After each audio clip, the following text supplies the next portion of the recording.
Stein. Of course, you see a partition there to keep them a safe distance from the crew, but they're in there to say hello, wish them well before they depart the suit-up room. That's really cool to see there, and we can't hear what they're saying, but I'd love to be a fly on the wall in there right now. Lauren, I wonder what Elon is saying. Oh, just probably telling them how honored he is to be able to give them a ride today. And I know the NASA administrator, he talked about this yesterday. I mean, he's met with the crew before today even and said, you know, I've told Bob and Doug, it's not too late to call this off. If you have any second thoughts. And of course, they had none. They're super pumped about this, ready to go. And right now it's just, you know, we just need the weather to cooperate. Yeah, I try to think who could potentially be more excited than the SpaceXers. Bob and Doug. Yeah, right? And, you know, it's amazing how we have commercial and government working together to send these two NASA astronauts to space safely. It's just it's a great combination of what we can do when we put our minds to things and be creative and innovative and work together as one community. I totally agree, Leland. You know, I see Bob and Doug walking around our headquarters in Hawthorne all the time. They're basically family members. They're in the cafeteria. They're getting a drink from the soda machine. Every now and then, there are times when the teams can have breakfast with them, which is really cool. And we call them the dads. The dads. They are dads. It's they fitting. are, and they're incredible human beings. They really are. They're brilliant. They're sharp. They are excellent to work with, but they're just great people. Yeah, no, I'm really inspired and honored to have known these two guys, and I can't wait to see them launch in space. And I was with you, Lauren, out at SpaceX when we were doing a little tour, and I think you kind of snuck me back in to where they were training, and I got a chance to see them working and training. But when they came back out, I was having lunch, and everyone around was just like, hey, these are our team also. Yes, Yeah. yes. It's really amazing. And Lauren, you said, I mean, you talked about what they're like, and they are just two of the most humble people too. I mean, every time I've seen them do an interview, they're getting asked questions about themselves, right? Because they're the stars of the show. Right. They're the ones getting on the rocket, but they always bring it back to the people who made it possible for them. They're Right. always talking about the NASA team, the SpaceX team working behind the scenes that have sacrificed so much to keep them safe and made sure that they are always vigilant. And I know we've talked about this before too, but you know, if you're not looking for something wrong, you're not doing it right. So the teams, even now, they're always looking for any little thing that could go wrong to make sure that Bob and Doug are safe when they strap in and get going. Absolutely. Around the office, we don't just say, oh, we're launching a rocket, we're launching Dragon. We say, we're launching Bob and Doug. And that human element of this is essentially leveling SpaceX up in a major way today. Absolutely. Yeah, I mean, all the technology, all the hardware means nothing if it's all about the people. Absolutely. And, you know, we see just a handful of folks in the room, and we've acknowledged the distance that Mr. Musk and Mr. Bridenstine are standing from the astronauts. And of course, they have masks on. This wouldn't really look that much different, though, even if we were not in the midst of a pandemic. I mean, Leland, you know very well what it's like to live in quarantine, getting ready for a mission. And so this coronavirus situation has just kind of underscored the importance of quarantine and keeping the astronauts protected. But can you speak a little bit about what it's like to live in quarantine, getting ready for a mission? Yeah, we started in quarantine about a week before we come down to the Cape to get ready for launch. And I think that everyone around you that comes to the crew dinners, they have to get checked by the doctors. And so we really make this a very serious thing, even without a pandemic going on. But I think once we get down here, like we have these crew parties for our families, and, you know, we can't go to the parties. We have to FaceTime into the parties. But, you know, that's a very serious thing. And we only see our spouses at the beach house and have a dinner and celebrate this momentous moment. But it's a very serious thing, even without pandemics going on. Absolutely. And obviously, Doug Hurley and Bob Behnken are two of the best at what they do. And it's starting to really sink in that the mission is on as you see them in their suits there. It's getting real. It's getting real.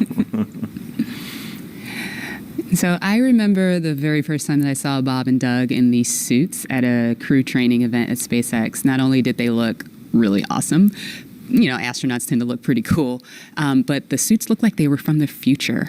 Our team designed the spacesuits to maximize safety and functionality with a little bit of style. And so here's Chris Trigg telling us how the SpaceX spacesuit came to be. I think one of the things that was important in the development of the suit was to make it easy to use, something that the crew just has to literally plug in when they sit down, and then the suit kind of takes care of itself from there. So the suit is really kind of one part of the bigger Dragon system. It's really part of the vehicle. So we think of it as kind of a suit seat system. So the seat that the crew is in and the suit are in a lot of ways working together. And so it made sense that we were designing Dragon in-house to also design the suit. Our spacesuits is completely designed in-house. It's built here in Hawthorne, California, in the same building as the rocket and the capsule. The spacesuit is custom made for each crew member, and that is to optimize the fit for the crew member. We definitely wanted to innovate, and we wanted it to look inspiring, but first and foremost, we wanted it to be safe and reliable. The spacesuit's primary purpose is to protect the crew in the unlikely event that the cabin were to depressurize. But the suit does a number of additional things. It provides cooling and communication to the crew inside of the suit, it provides them hearing protection, and the outer layer of the suit is flame resistant, so it provides flame protection as well. When the crew gets in the capsule, they get in their seats and they plug the suit into the umbilical that's attached to the seat. And the umbilical is providing everything that the suit needs. So it provides the avionics or electronics for communications, it's providing the air to cool the suit, and then it also provides gas when needed to pressurize the suit. So it's really a single point that lets the suit do all the things that it needs to do. We designed the helmet in-house. The helmet serves a number of different functions. Obviously, it's protecting the crew's head and it's retaining gas like the rest of the suit, but it also houses the microphones as well as the valves that are regulating pressure in the suit. We had to design the gloves so that they would work with the touchscreens, but the gloves also still had to do a number of other things like the rest of the suit. So all of those things had to come together within the glove. It'll be obviously really amazing to see Bob and Doug in their flight suits, and I think one of the things that's cool about the suit is it's not just a piece of hardware, it's not just a suit, it's a very personal thing. It's Bob's suit and it's Doug's suit. And so seeing the two of them in their suits using it in flight will be just a really amazing thing. Hey, now that you've had a look at the development of the spacesuit, we thought it'd be pretty cool to show you where our astronauts train to be able to fly on board Dragon. Yesterday, Dan and I had a chance to spend some time in our crew training facility here in Hawthorne, so let's take a look. So we are up in the crew training area. This is right where Bob and Doug have been training over the last several months and even years to get ready for this flight. There's a couple of things in the room that we're going to show you real quick. We're going to start off with the cockpit simulator. Now, there are 4 seats inside of Dragon the way it's configured. The 2 in the middle are where the commander and the pilot's seat. So this is the commander seat. This is where Doug Hurley is for this flight. This is the pilot seat. This is where Bob Bankin is. Once they're in their suits, they can plug them into the seats. They get communications, breathing air, pressurized gas for the suits themselves. Everything just integrated into Dragon systems. But most importantly, right in front of them, we have this set of 3 displays. And these are the touchscreen displays that give them access to Dragon. This is their window into their spacecraft. They're able to see all of the different systems. They're able to take control of Dragon. They're able to see where they are over the Earth or in relation to the space station. They're able to see even when thrusters are firing. And if you keep your eye on this little dot, you've been hearing some background noise. We actually have recorded noises of those thrusters that they're able to hear and see in real time while they're training. There's also some hard-coded buttons for some of the more important things, like the pyrotechnics, if they need to cut the main parachute after they land in the water, and of course the launch escape system. So they spend a lot of time in here just getting familiar with Dragon's control systems, but you need a bigger picture. You need to put it all together. And to do that, we can come over here where you just want something a little more higher fidelity, where you have everything from the seats, the displays, the cargo, all of it, just to really make sure you're training so by the time you get up to space, it feels like you've almost been there before. And that's where we're going to find Jesse. Oh, hey there. I was just training for my next mission to space. But since you're here, let me show you around. This is our flight simulator, which is basically a one-to-one replica of a Crew Dragon vehicle as far as the functionality and the interior. So the astronauts can get suited up, they can practice entering and exiting the vehicle, they can climb into their seats and actually get strapped in. These seats recline back so that they can access these display panels, which are actually functional. And then they can practice flying the vehicle, manually docking with the space station. They can open and close the hatch. And basically, by the time they get to a day like today, they felt like they've already done the mission 100 times before. Well, I'm going to get back to training, so let's get back to launch. We're coming up on T-minus 3.5 hours, and all continues to go well for today's launch. Now at the launch pad, Falcon 9 is powered on. Engine and stage checkouts were performed several hours ago. Everything's looking good on those. Now we're currently monitoring telemetry and pressurizing the gas storage vessels on board both the first and second stages. And as I mentioned, the good news is there's nothing significant to report on the rocket. Now on top of the Falcon 9 in the picture there, behind the crew access arm is the Dragon spacecraft. The spacecraft is ready for the crew who you saw suiting up. They'll be walking out here shortly. We'll bring that to you. Functional checkouts of the spacecraft were performed in preparation for the crew arrival. Most recently, the Dragon propellant system was pressurized to the final flight pressure just about an hour ago. And currently, all spacecraft systems are go. Right now on the pad, you can see some silhouettes in the access arm. The ingress technician team is up there. They've opened the side hatch and now getting ready for the crew to arrive a little later this afternoon. Now the Air Force Range is supporting us today with air and sea space clearance. They've got no issues at this time. We're also releasing weather balloons. The initial balloons have been released. They don't give us a go for launch, but they start to tell us that things in the upper altitude are acceptable if this trend continues. So while we're going to wait on those results to give us a better idea, all the way down to about T-minus 30 minutes, we are anticipating acceptable weather for launch at the upper altitudes. And as you heard earlier, at the ground level, things look like they'll be improving through the afternoon as well as downrange. So things are looking good with both Falcon and Dragon. The weather is cooperating as we count down to liftoff. And we want to see where you're following today's launch from. So let's jump over to Tahira at our social desk. Thanks, John. And I can tell you the excitement is really building online. Right now, we're up to 700,000 people viewing this broadcast. And Launch America is the #3 trending on Twitter in the US. So let's take a closer look at what's being said. Looks like we have Astro Joan, who is just so excited to be on the Space Coast and watching this launch from her driveway. And with that, so jealous to all of you in Florida right now that have the ability to just step outside and witness Bob and Doug make this historic moment. Let's take a look at another. So we have Dave Farrell, and this is the Dave Farrell, the bassist from Linkin Park, which is just sick in general. And it looks like his kids coined the term nerve-sighted for today's mission, and this is perfect. I was actually looking for a word to just describe the jitters and excitement leading up to launch. So Dave, thank you for that. I will be stealing that for today's show.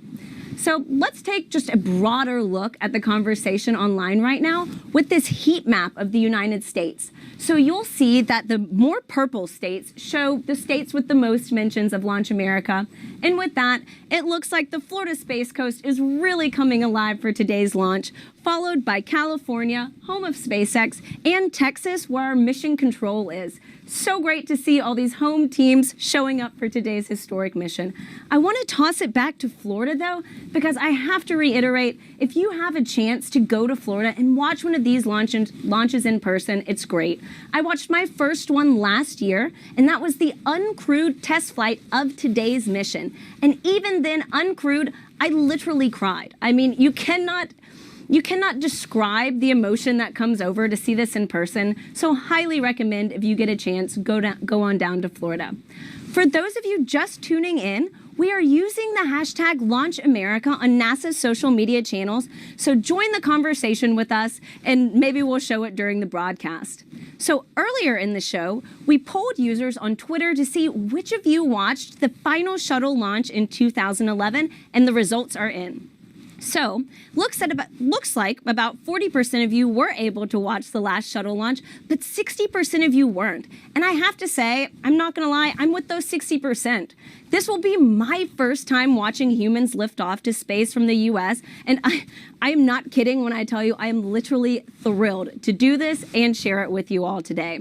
So the next question we have for you, as Bob and Doug finish their final suit checks, we would like to know if you were in the room with them right now, what would you say to them on social media? Use the hashtag #LaunchAmerica and we'll show it later on in the show. Now let's head back to Marie at Kennedy. Marie?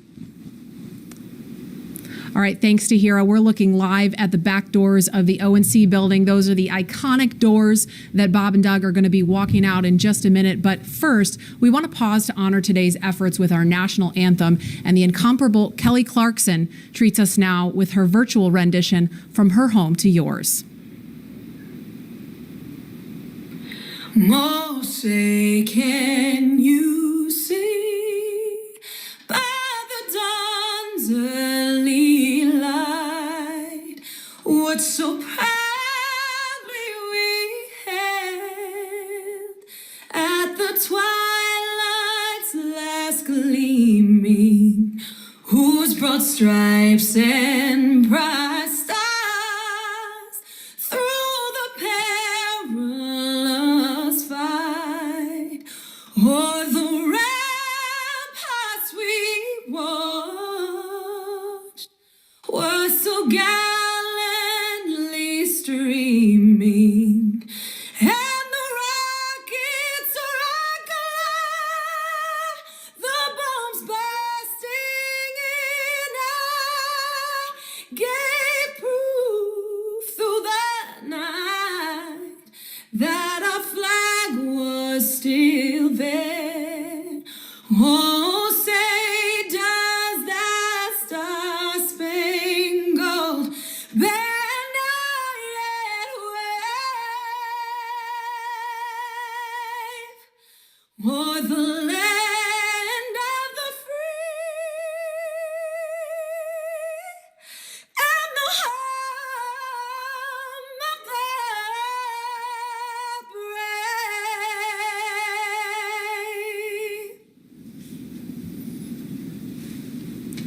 And any moment now, we're going to see Bob and Doug walking out. We're looking at the pad right now, but you guys, that just gave me chills listening to that. And we saw them getting into the elevator. So they're making their way down to the first floor where they're going to be walking out of those doors any moment now.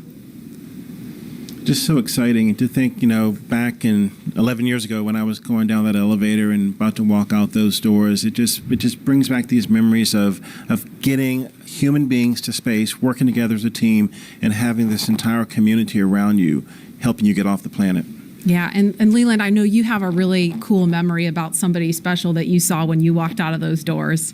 Oh my goodness, Marie. When I walked out of those doors, my chemistry teacher was right there from high school who inspired me to be a scientist.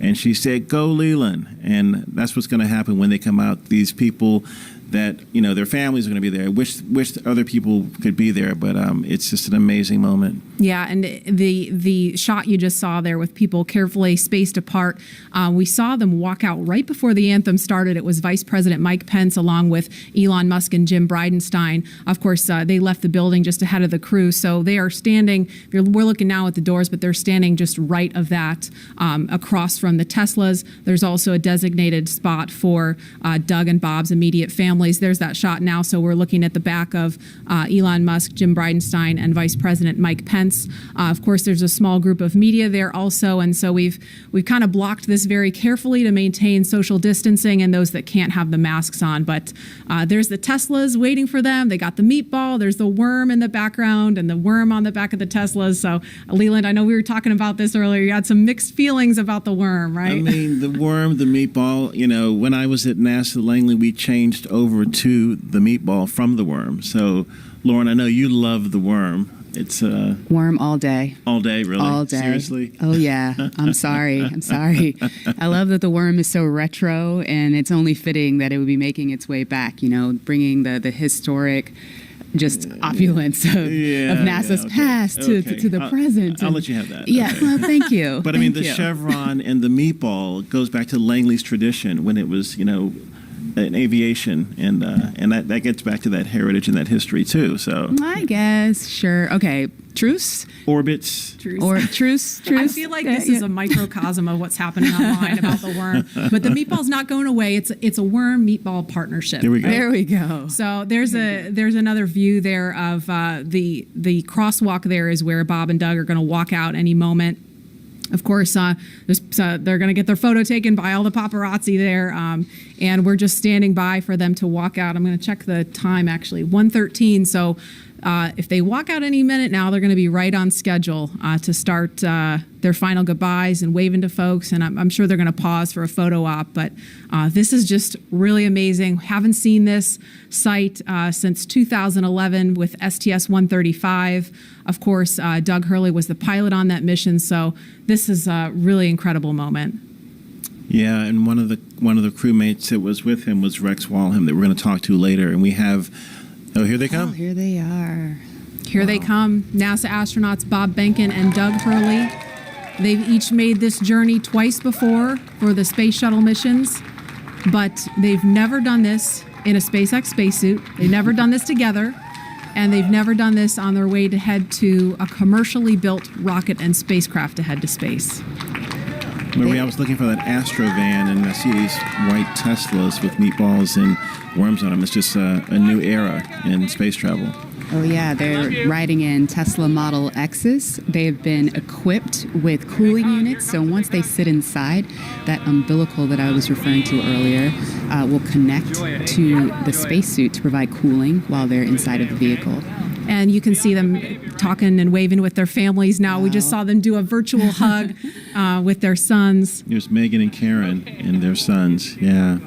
They're the dads. The dads, yeah. It's so awesome. Bob blowing his family a kiss. Doug actually got to take his wife and son up to the pad on the tower. Yesterday they tweeted out a photo. That was so cool. I saw that picture, and it had a prominent worm in the picture, right? Yes. Telling you, worm all day. So they're climbing through those DeLorean doors of the Model X. This is totally from the future. Are they stock? Are they stock Teslas? And then you see in the front seat there, that's our flight surgeon. He's climbing in, and the suit technicians, there's one, Chris Trigg right there, number 12. He is buckling in. They're both, the two suit techs are buckling in, Bob and Doug, and they're connecting that umbilical. And Lauren, I know you mentioned this earlier, but for folks that maybe weren't watching then or can't remember, I mean, we're in Florida. It's super hot, super muggy. So how are they staying cool? There are these portable cooling units. We had one at the ONC building, two at the ONC building. There are two in the Teslas. There'll be two in the elevators, and then two in the white room when they arrive on the crew arm. So we're just keeping that cool air flowing through the suits. There's actually ducting integrated into the suits to keep them cool. And you can see they're saying goodbye to their families. This is awesome. Yeah, it's awesome. That their families get to come up to the window and obviously get a little closer than everybody else. There's Megan and her son. Yeah. Oh my gosh. These are precious moments. This is what it's all about, as I mentioned before. It's about the people. It's about the families and working together as one community to get Doug and Bob launching off to the cosmos, to the space station. Yeah, it's emotional. It's emotional watching that. It really is. Here we go.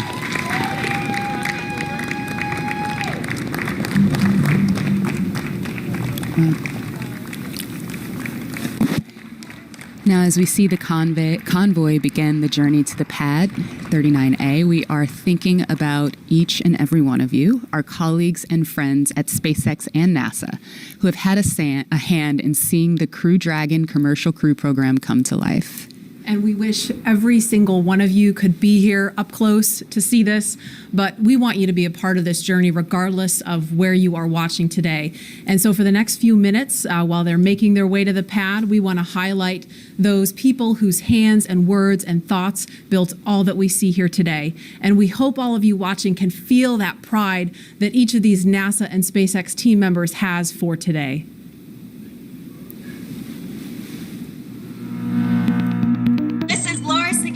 From the Commercial Crew Program. We're so excited about this historical day. Congratulations on being a part of the very first mission for human spaceflight, commercial human spaceflight ever. We're behind you, Bob and Doug.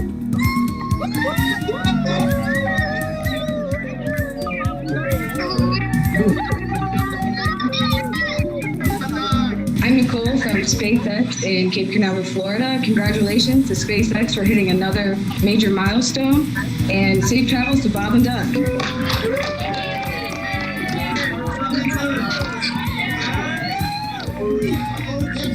Bob and Doug, as the launch vehicle chief engineer, we've got a lot of our launch vehicle team here to wish you a very wonderful space ride on a Falcon 9 coming up to dinner 2. We're so excited for you. And Launch America, it's time to launch. Let's go.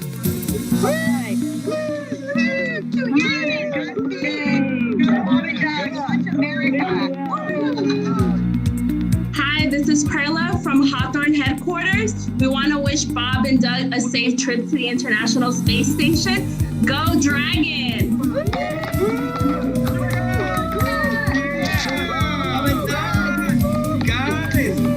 It's been 9 years in the making. This is such a historic time, and our team has worked so hard, and we're very excited to be here. Go Bob and Doug!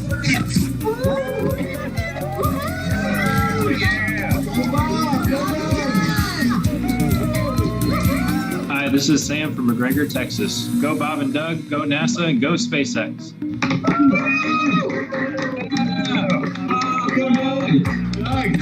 Sean O'Rourke from Johnson Space Center. Bob and Doug, wishing you a great flight, and just wanted to tell you good luck.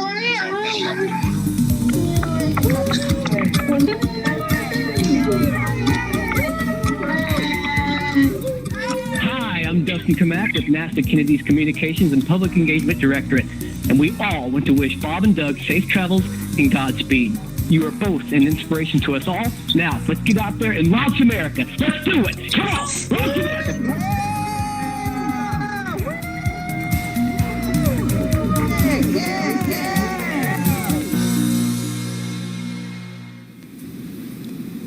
And we are following the convoy. And Leland, Lauren, I don't know about you guys, but I'm so glad that we had the chance to hear from the NASA and SpaceX teams that have been working behind the scenes, because, Lauren, I know you know this all too well. I mean, these people have been working not only for, the last, since 2014 when SpaceX won this contract, but, I mean, working long hours, long reviews. Coronavirus happened, and then they're homeschooling their kids, still trying to get through all the final checkouts and closeouts to get to today, and we made it. And now we're just waiting on the weather, but it's just great that they got a chance to wish Bob and Doug good luck. Absolutely. It is a bummer that we can't all be here in person, but to have that opportunity with that wall of cheers is pretty cool. And you're right. I mean, it's been years of extremely hard work.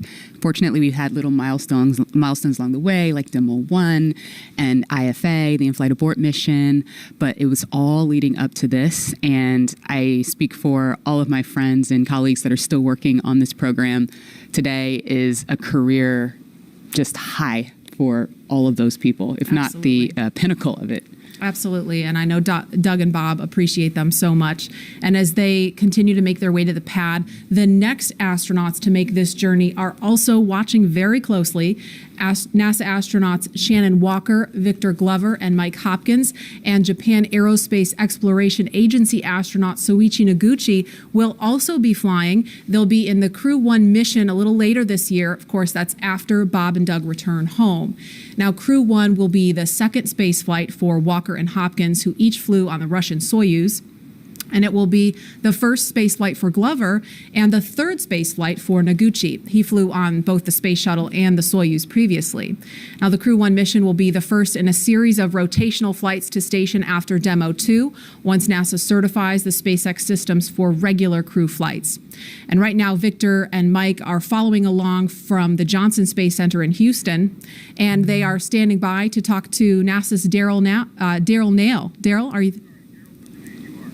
All right, I'm sorry, we don't have Daryl, but as we continue to follow the convoy, we've got actually a little chase car following the convoy. I think we're going to be actually talking to Victor and Mike from right here. Victor and Mike, are you there? We are here. All right, hi guys. I'm just going to ask you first. You're going to be two of the next people to get on board Crew Dragon. So what are all your thoughts and feelings as you're watching Bob and Doug in the Tesla right now?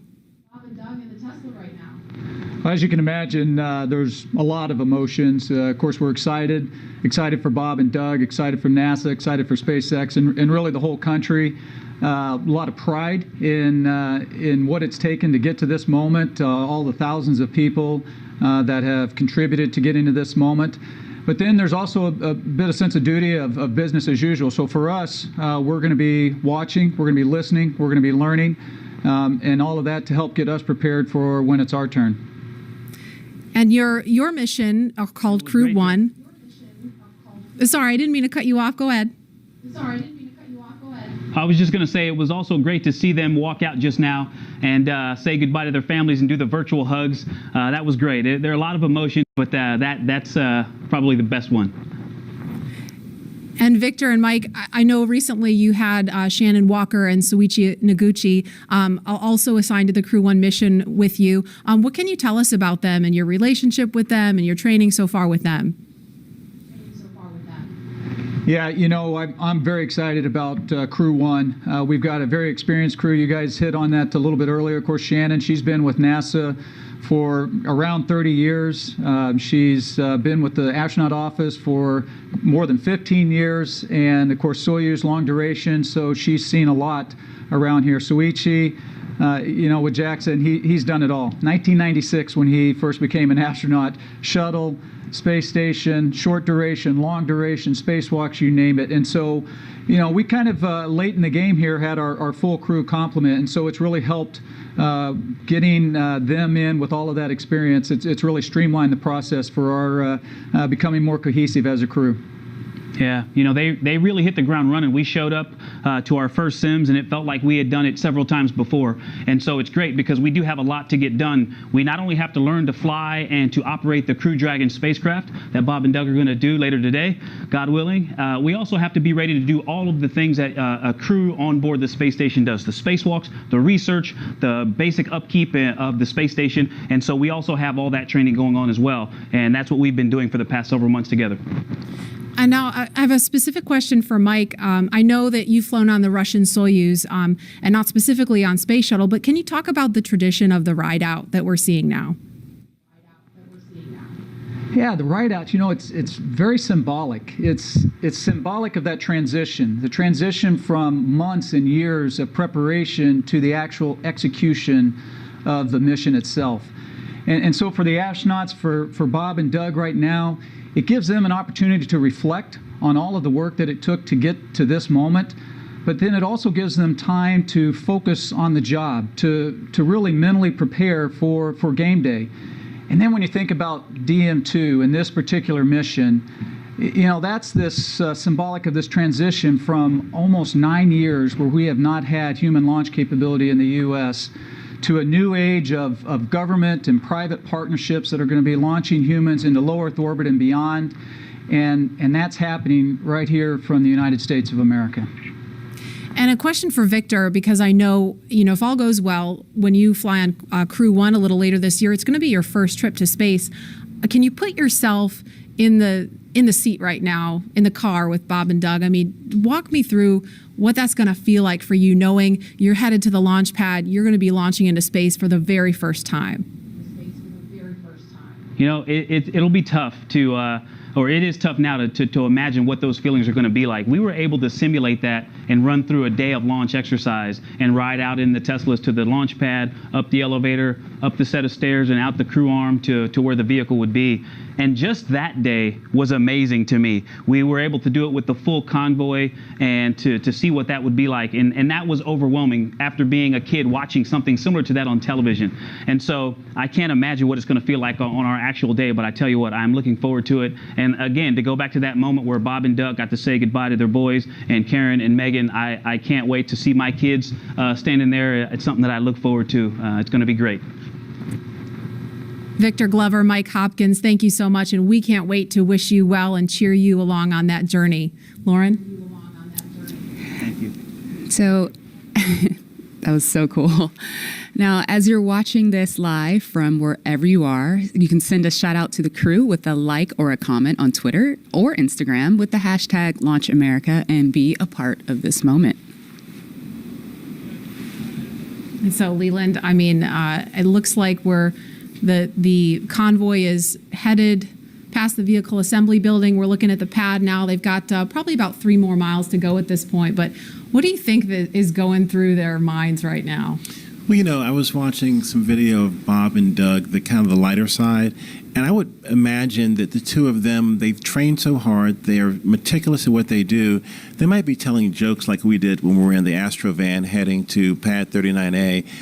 You've been together for so long, you know the systems, you know exactly what you're doing, and we had a moment of levity where we would tell jokes, and we wouldn't even tell the whole joke, we would just say the number, because we had said them so many times. And, you know, we were high-fiving, we were chest bumping, we were, you know, getting ready mentally. But it was that moment of just, we've made all this preparation, and now it's game day. And we're ready to get up in that vehicle and go to space. And now we're going to go out to Hawthorne for the last leg of the convoy's trek to the launch pad. Dan? Hey, thanks, Marie. So at this point, the convoy's getting really close to Pad 39A, and pretty soon they're going to be entering what's known as the BDA, or the Blast Danger Area. Before any pad technicians, engineers, or obviously our astronauts enter this area around the launch pad, SpaceX and NASA teams do some internal go, no-go polls just to make sure everything is clear. And you already saw people on the arm, and the crew's moving in, so everything is clear. This storied launch pad, which has been the beginning point for so many firsts, is the perfect backdrop for today's historic launch that marks a new first and a new era in human spaceflight. But with new vehicles being designed and launched, this launch pad required some major upgrades. That's right, and Daryl Nail is going to show us a couple of those upgrades at Pad 39A, where SpaceX completed a 21st century makeover to help launch us into the next chapter of human spaceflight. Where go, stay tight, where go. Altitude, velocity, light.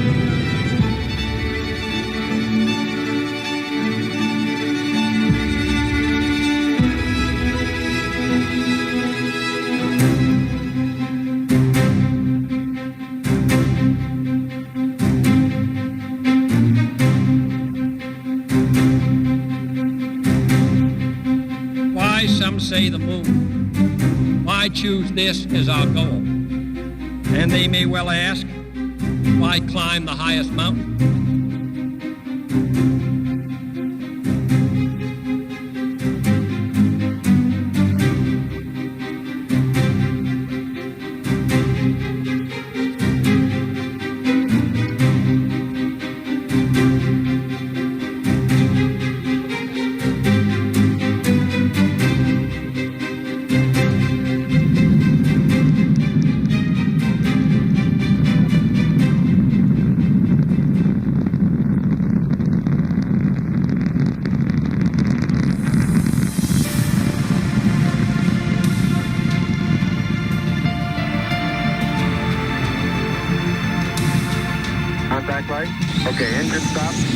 stop to get down, Eagle.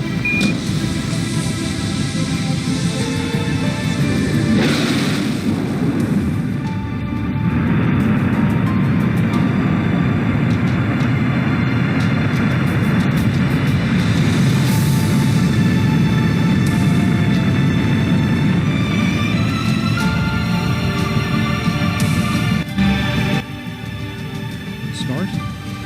T-minus 10, 9, 8, 7, 6, 5. All three engines up and burning.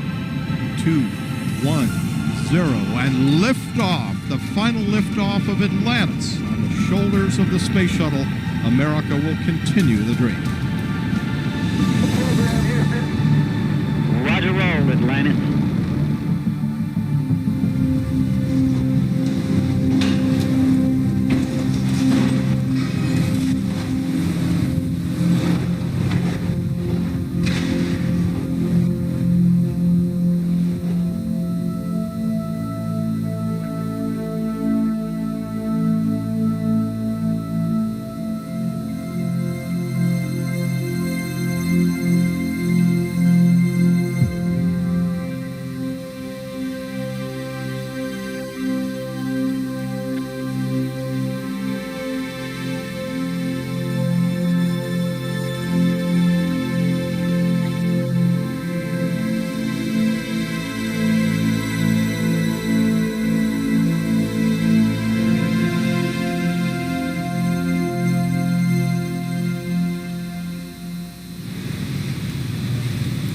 And you can see on your screen, Bob and Doug are getting very, very close to Pad 39A. In addition to these launch pad upgrades, SpaceX also made changes to both Falcon 9 and Dragon to enable flying crew.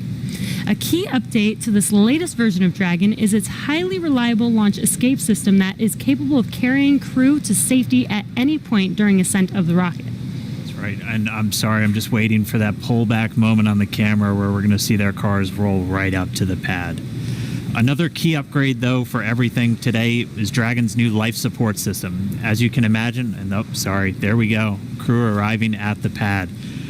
As you can imagine, flying humans requires keeping a habitable environment inside Dragon throughout the entire flight. And so that's everything like providing breathing air, keeping the capsule at a safe pressure, keeping it free of contaminants, removing carbon dioxide, regulating temperature and humidity, and implementing a waste collection system, aka the toilet. The changes to Falcon 9 were small but extremely meaningful to meet NASA's requirements for safety for human spaceflight. And specifically, SpaceX had to prove a high degree of fault tolerance, meaning that small failures in the system would not lead to mission failure.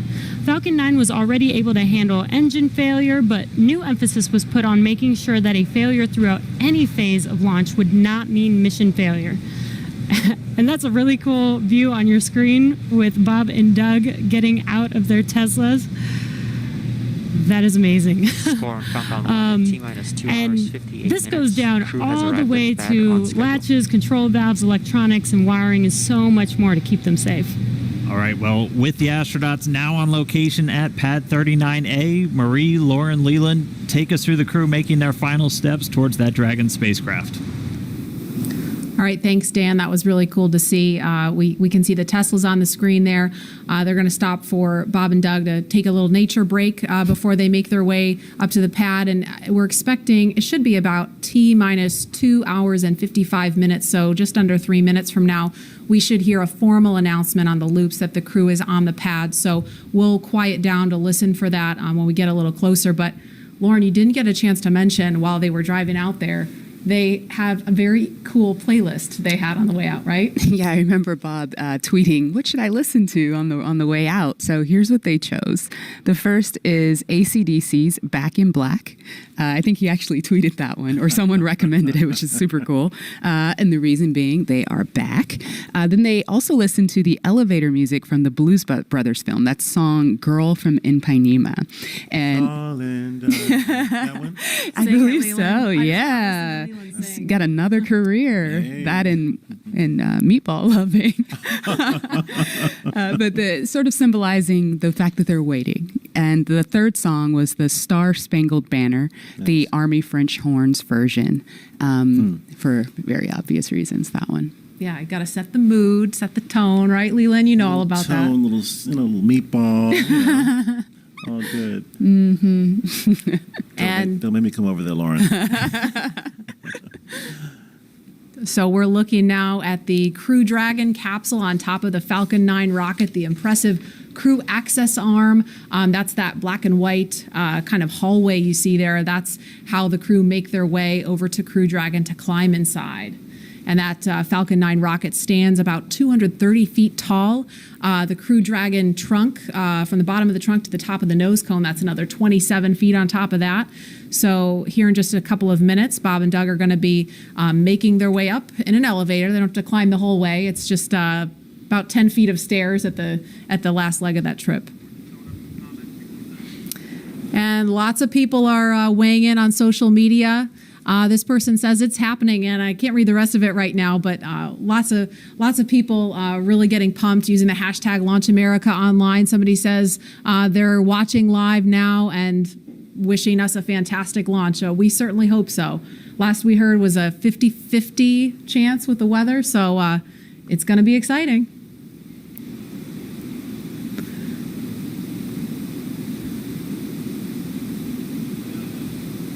And it looks like, I'm not sure if that one is Bob or Doug in this one here. Can't tell from this view, but looks like one of them is getting ready to get out of the Tesla in just a minute. Lauren, our suits our pumpkin suits had different colors for what mission position you had. Do these suits have colors to designate the two astronauts? Do you know? Not that I'm aware of, but their names are on the suits. Maybe that helps. Well, we had names too, but Yeah. but I mean, if you're trying to find out which suit that you have, I guess it's only two of them, and it could be up to seven astronauts, though, right? Dragon is capable of carrying 7, but for NASA missions, it's 4. It's just 4. Okay. Yes. There go those doors. I'm going to call them the DeLorean doors. Can I Yes. call them that? Sure. I think that's totally fair game. Acknowledge the inspiration. Yeah.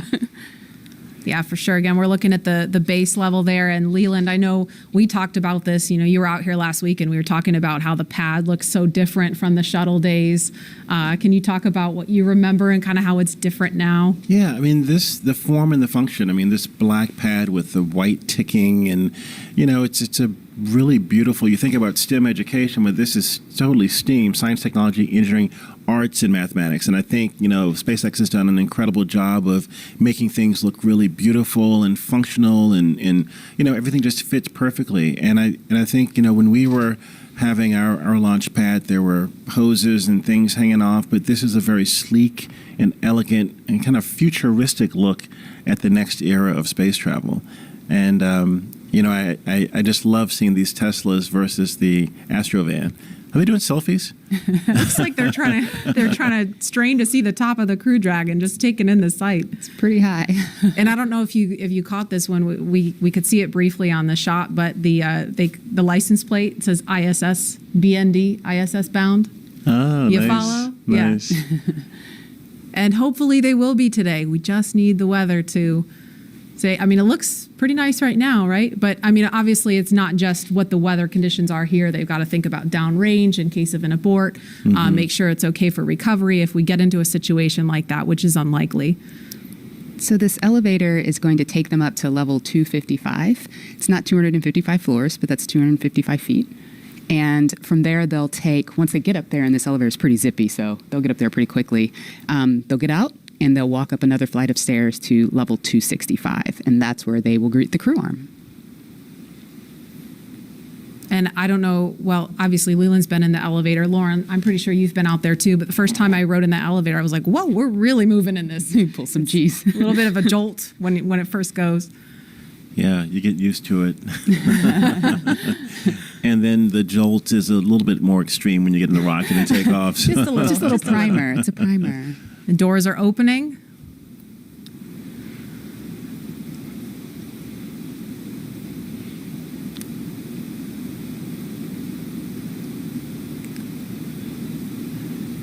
And here they come. It's a beautiful view up there too of the, all of the surroundings in Florida, and this national wildlife retreat that we have here, but getting ready for the business at hand of getting in the rocket and heading to the cosmos.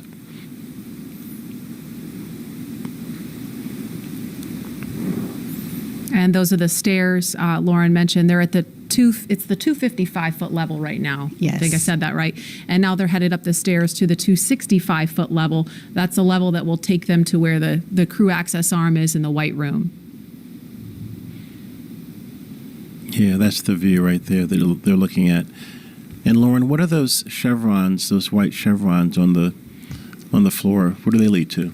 Those are basically highlighting the exit path. So in the event that that anyone up there needed to get away ASAP, they follow those arrows to where escape baskets await them. There's 7 baskets, and they'll hop in there, and it's kind of like a zip line. They'll slide all the way down from that fixed service structure down to the ground, safe and away from the rocket. Great. And at the top right of your screen where you see them, there's actually a phone right up there next to the worm. There's the worm again, Leland. But there's I'm okay a phone. with that. I'm okay with that now. It really pops up there. Yeah, it's like it belongs there or something. It's funny, isn't it? Leland, tell us about the phone. What's the significance of the phone up there? Yeah, I mean, you can call family members that you maybe weren't able to come to the launch, and in this case, there are quite a few of them. But it's a last minute to say goodbye and say that you're going to talk to them when you get to space. Absolutely. And again, they're just kind of taking in the sights before they go into the white room, and the pad team is there. You can see them. They're in black with the white numbers on their back. They're all members of the pad team. They're going to be helping them when they get into ingress. Actually, we're at T minus 2 hours and 50 minutes right now, at about T minus 2 hours and 35 minutes. So just under 15 minutes from now is when the astronauts will ingress. That's the term we use for climbing into Dragon. And of course, they will have the assistance of the suit techs and get buckled in.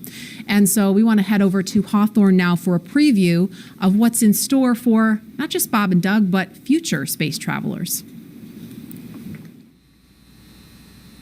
Shortly after we begin to regularly fly NASA astronauts to and from the space station, SpaceX will also begin flying private passengers to station and beyond using Dragon. That's right. NASA is going to be enabling up to 2 private astronaut missions to visit the space station each year, just as part of our support of a broader economy in low Earth orbit. It's just one of the many ways NASA's opening access for companies to manufacture products in microgravity, for new commercial modules in space, and to enable more people to be able to explore the stars firsthand.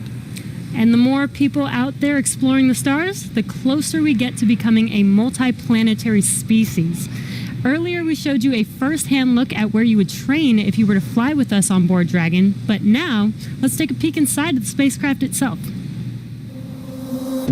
When we wanted to take Dragon and make it human-rated, I think we took a different approach to spaceship design than has previously been done, because we wanted this to feel like a 21st century spaceship. We wanted it to inspire another generation of astronauts. Really, everything when you look at Dragon was driven by function. We took into account everything from the placement of all the cargo supplies to the light rail on the top, doubled as a handhold. Probably one of the biggest features of Dragon are the touch screens on the inside. We designed them not just to be very functional, but with a user experience in mind. It's very intuitive to know what we need to do at any given moment in time. When I think about comfort for the astronauts, it's really every aspect of how you could interact with the spaceship that comes to mind. We have 3 different seat sizes. We even go so far as molding the foam around the astronaut's body so that there's not any pressure points, and it's just generally a pleasurable journey to space. Dragon is a spaceship that's all about safety and reliability. We designed it to be 2-fault tolerant, which means that any 2 things could fail. So I could lose a flight computer and a thruster, and I could still bring the crew back home safely. We also added a launch escape system. If anything goes wrong on ascent, the crew can get away from Falcon and get picked up safely. I've worked on Dragon since 2012. When I see Dragon lift off, I think I'm going to feel a buildup of emotion of 8 years of working with some of the best engineers and technicians across the country that put their heart and mind into making this incredible moment happen for everybody. Ingress has started on schedule.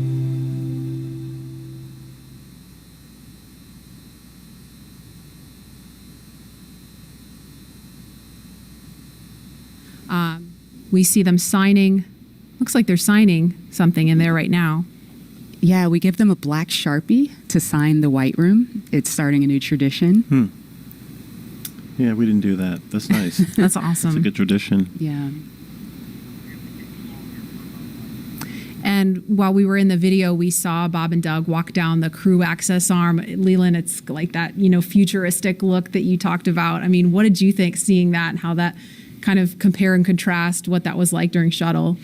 It's really beautiful, I think. I mean, back when I was flying on shuttle, everything look at the thumbs up from Bob. He's getting excited. There's a few little photos at the end there.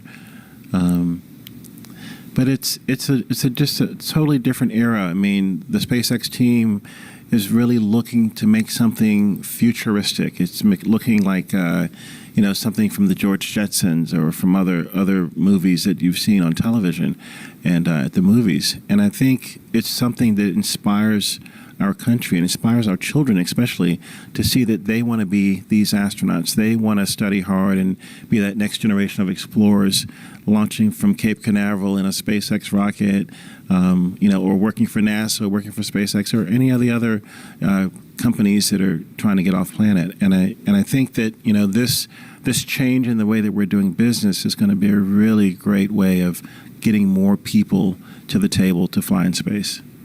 Yeah, that was really important to us. Dragon, we see it as a 21st century spaceship. It needs to look like a 21st century spaceship. It flies like a 21st century spaceship. So of course, the ground support equipment should look like it's from the same era. The suits do. All of that sort of future-facing technology and aesthetic is super important to us. Actually, right now, you can see that duct in the hands of member number 5 there. That is an ECS duct, or Environmental Control System duct. Once this original... who just went in? Was that Doug or Bob? I think that was Doug. Okay. That was just climbed Doug, in. yeah. That is awesome. He's ahead of schedule. Somebody tell him to climb back They out. are booking. It is great. He's ready. He's like Leland. We were joking earlier about it. We were going to have to buckle Leland into his seat here to keep him from running out there. Yeah, if we had stayed outside, I was going to swim across the moat and run over and get in the vehicle with Bob and Doug. All right, now Bob's going in. Yeah. This is great. So the suit technicians are helping the crew climb inside. They're holding back the hatch seals to protect the seals on the hatch, but also making sure that the crew doesn't hit their head or anything on the way in. Even though they have helmets, we still don't want that to happen. And they climbed in a couple minutes earlier than we expected them to, but Lauren, that SpaceX has rehearsed this over and over and over again with Bob and Doug, and and I've heard them say, well, we might be a little bit ahead of schedule if we're ready. It just gives them more time to check things out. Yeah. So right now, what the crew, the suit technicians are doing is they're strapping the crew's feet into these restraints that the boots sit inside of.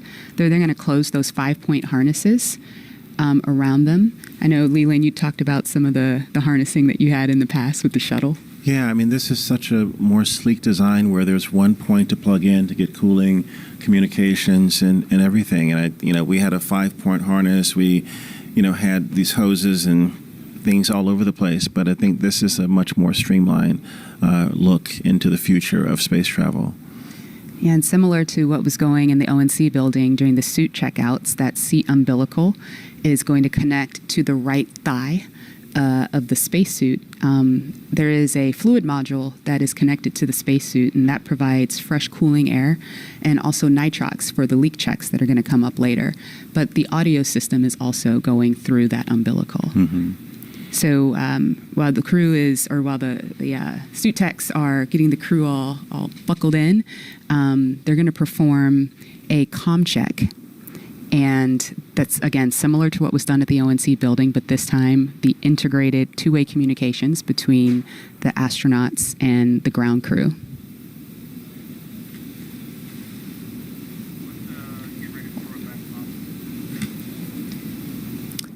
And we're going to head back to Hawthorne now, as we just saw Bob and Doug ingress Crew Dragon. Dan?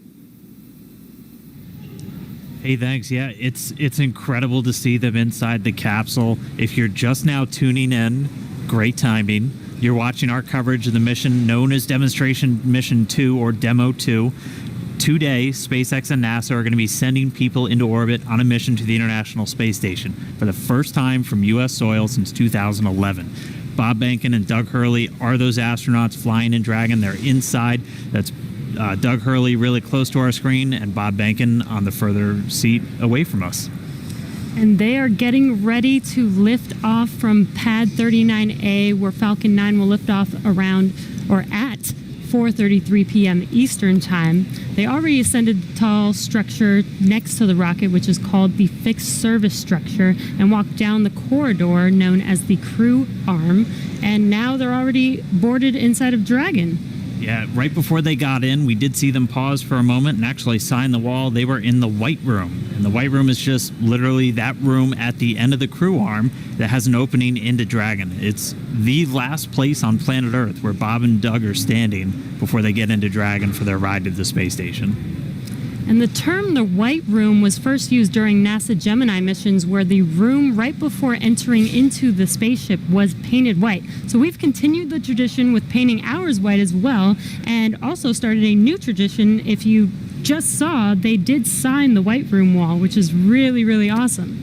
It's a fairly small area that has room for the crew and a few ground support members to complete cargo load at T-minus 24 hours and crew ingress at T-minus 2 hours and 35 minutes. And ingress is how we refer to the crew boarding Dragon.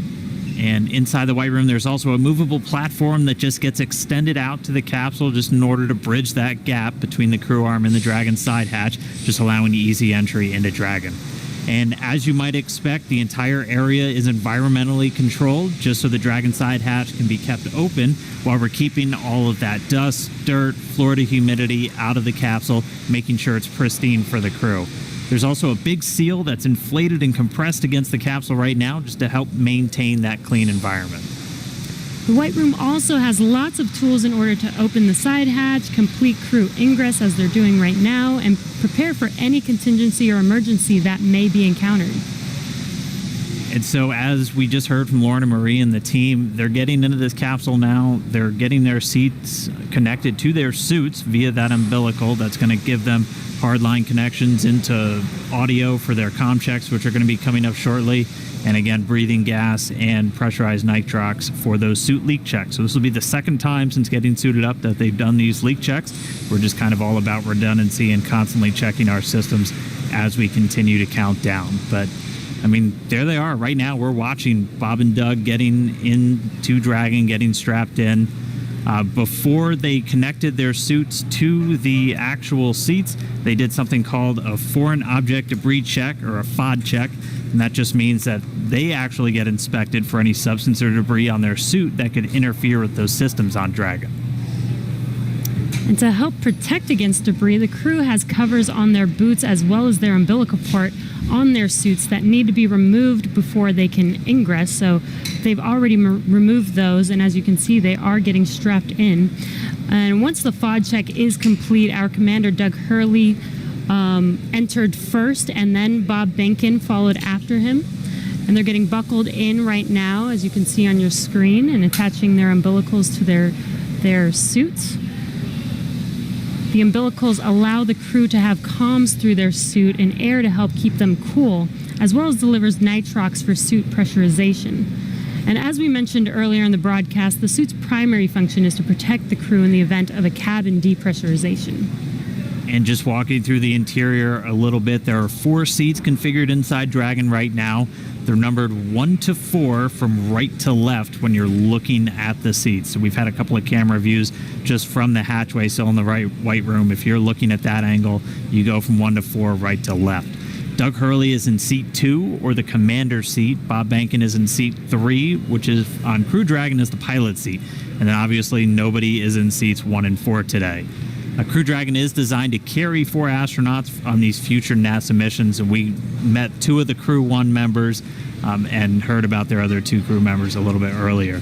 Directly in front of both of our crew members today are 3 touchscreen displays that they're going to use throughout the flight, giving them insight into Dragon's systems, seeing any alerts or issues with the vehicle, and if required, taking control and manually flying Dragon. We can see Doug Hurley manipulating those displays right now.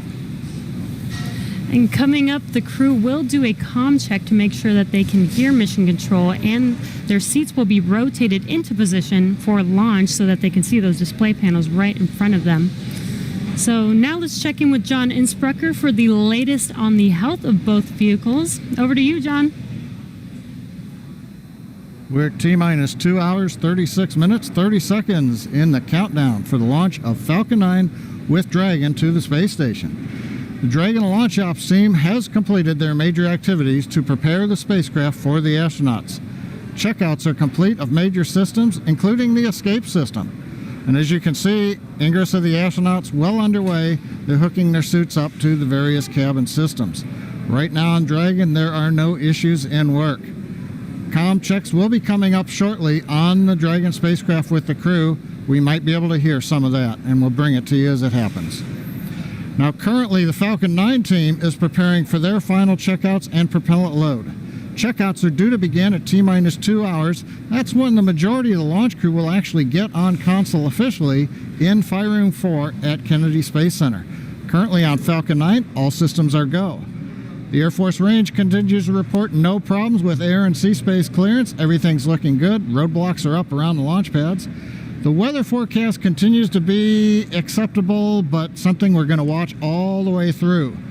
We're not only looking at weather at the launch site, but we are looking around the world. We need to make sure conditions are acceptable if Dragon has to splash down in the Atlantic in case of an escape.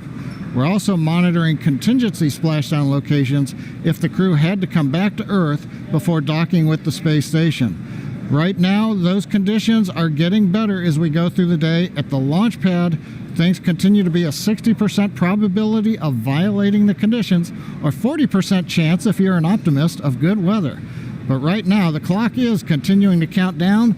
All systems are go. We're just inside T-minus 2 hours, 35 minutes.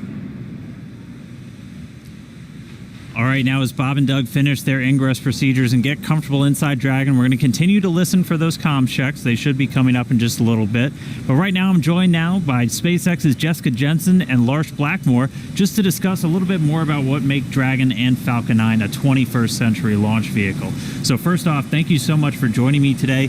Jessica, I'll start with you. Yeah. Walk me through kind of Dragon's life history and how we got to where we are today. Sure. So Dragon was designed from scratch 12 years ago by SpaceX. It was designed to carry cargo to and from the International Space Station. And what that means is 12 years ago wasn't that long ago. So we got to use state-of-the-art materials, state-of-the-art, computer processors. So really, Dragon, to start off with, is already a modern advanced spacecraft. But then there's 2 other parts of it also that really led to commercial crew. One part of it was that we actually were able to man-rate Cargo Dragon while it's in the vicinity of the space station and attached to the space station. So that was a huge learning curve for crew. We human-rated a spacecraft for a portion of the mission, and then for crew, you just have to obviously expand it for the whole mission. And then the last part was Cargo Dragon has been this amazing test bed for commercial crew. And what that means is we were able to test out like heat shield materials and parachute materials on Cargo Dragon before they ever flew on Crew Dragon. Very cool. And that's just one part of the equation. Lars, walk us through, again, just the flight history of Falcon 9 from the humble beginnings to where we are today. Well, Falcon 9 first flew almost 10 years ago today. And even though the first version of that rocket couldn't carry humans, the fundamental design was made with that goal in mind. Over the course of 87 launches, we've steadily improved the rocket so that now it has twice the payload to orbit that we started out with. We can land and reuse the first stage and the fairing. And most importantly for today, we have the reliability that we need for humans. Now, what's interesting is that reliability has come from steady upgrades and almost a decade of flight experience. But it's actually quite hard to prove reliability. This is something that the commercial airline industry has been grappling with for decades. And just like them, we rely on lots and lots of testing.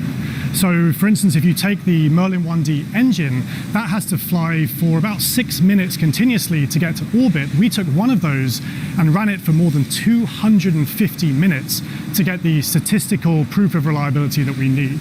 So it's that testing and lots of analysis that gives us and NASA the confidence that Falcon is ready to fly humans for the first time. And obviously a lot of additional upgrades, a lot of additional testing had to go just to make sure that both of these vehicles were human rated. So walk us through some of the specific upgrades to Dragon to meet that criteria. Yep. So the first one's pretty obvious. We had a cargo Dragon. It has lots of cargo cubbies, so we took all of those out, replaced it with astronaut seats, crew displays, and crew controls. But one thing that people may not know is on Cargo Dragon, we've actually been flying mice to and from the International Space Station for years. And what that meant was we had to design an environmental control and life support system for Dragon years ago. It provides oxygen, it scrubs carbon dioxide, and among other things, it controls temperature and relative humidity. So even though that was done on a smaller scale for mice, it was a great learning curve on how to help man-rate a spacecraft when you have to do it for humans. And then, Lars, same question. What kind of specific upgrades had to go into it to certify Falcon 9 for this day? Well, I already mentioned the reliability upgrades. One upgrade that I think is particularly interesting is the launch abort trigger. So people probably know that Dragon has the ability in mid-flight to separate from Falcon and boost the astronauts away to safety in the case that there's some kind of emergency. And that could be triggered by the astronauts or by the ground crew. What people may not know is that Falcon itself has the ability to cause that trigger, and it will do that entirely autonomously using algorithms, software, and sensors. And that's particularly important in the case of a time-critical fault, where aborting quickly means aborting safely. And in some cases, Falcon can do this quicker than 3/10 of a second, so much faster than a human. And Lars, I'm going to pause right there for a sec. We're getting some comm from the crew. And so coming up shortly, we're going to hear these communication checks. Bob and Doug are going to be talking to several positions down on the ground, and they're going to be using both communication speakers inside of Dragon and inside their suits in a series of communications checks. They're also going to be doing these checks over different satellites and ground stations. PLT, com check, umbilical. CDR, loud and clear. PLT, loud and clear. Core, loud and clear. Umbilical com check complete. Stand by for ground station com check.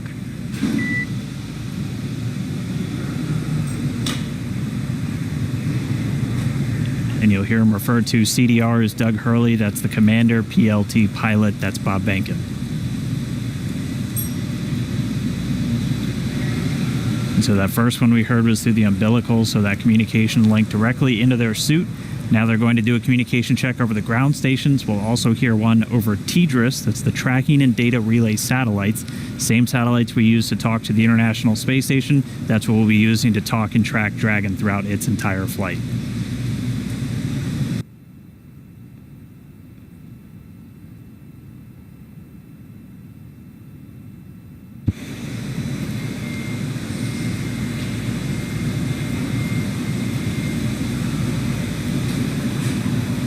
So again, just waiting for a moment for the teams to continue configuring everything. They're going to do these ground checkouts now, and you're going to be hearing them talk directly to the core. It's the Crew Operations Responsible Engineer. That's essentially the Capcom if you followed NASA missions in the past.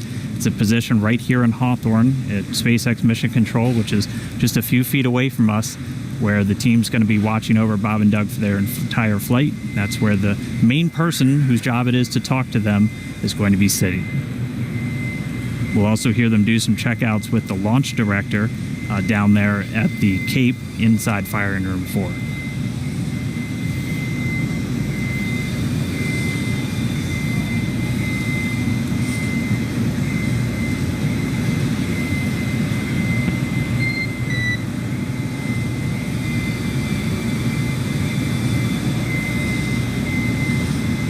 And you'll be hearing those very characteristic beeps. Dragon SpaceX com check.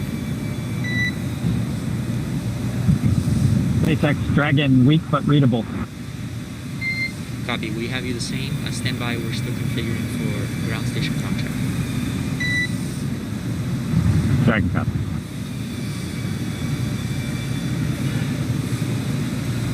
And just to further explain some of those voice protocols that you're going to hear, you might be used to hearing Houston Station or Houston Shuttle or Houston Endeavour back when we were flying those specific shuttles.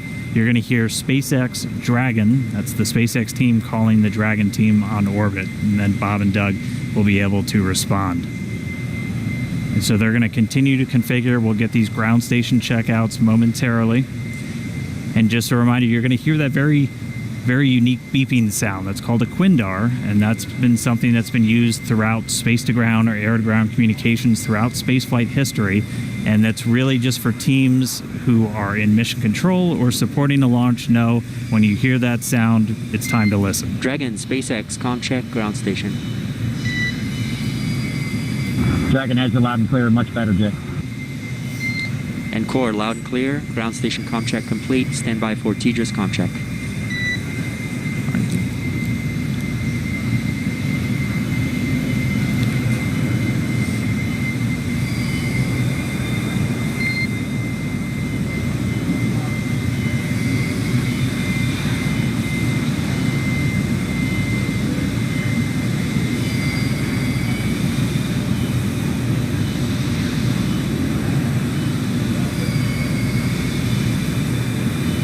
Dragon, SpaceX, ComCheck, TDRS.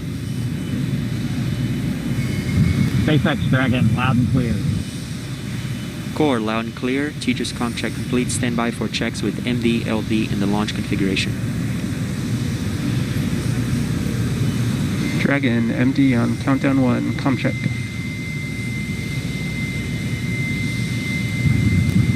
Jason, we've got you loud and clear. How you doing?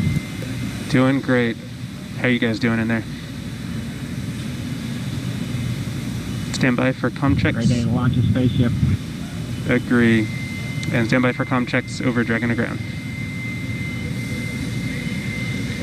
Dragon, MD on Dragon to ground, ComCheck. Loud and clear. MD, loud and clear. Stand by for ComChecks with LD. Dragon, launch director on countdown 1, ComCheck. Mike, we've got you loud and clear. Good afternoon. Good afternoon, gentlemen. Let me try on Dragon to ground 1. Dragon, SpaceX launch director on Dragon to ground 1, ComCheck. Loud and clear. Have you the same? Dragon, SpaceX, launch configuration ComChecks are complete. Report when ready for seat rotation per section 2 of 4.100.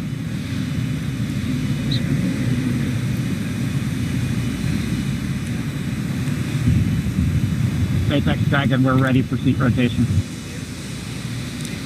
Copy, ready for seat rotation. We will report when initiating. All right, so that wraps up those communications checks. Everything going good with the spacecraft. Bob and Doug talking to the teams on the ground. Pretty soon they're going to get their seats rotated.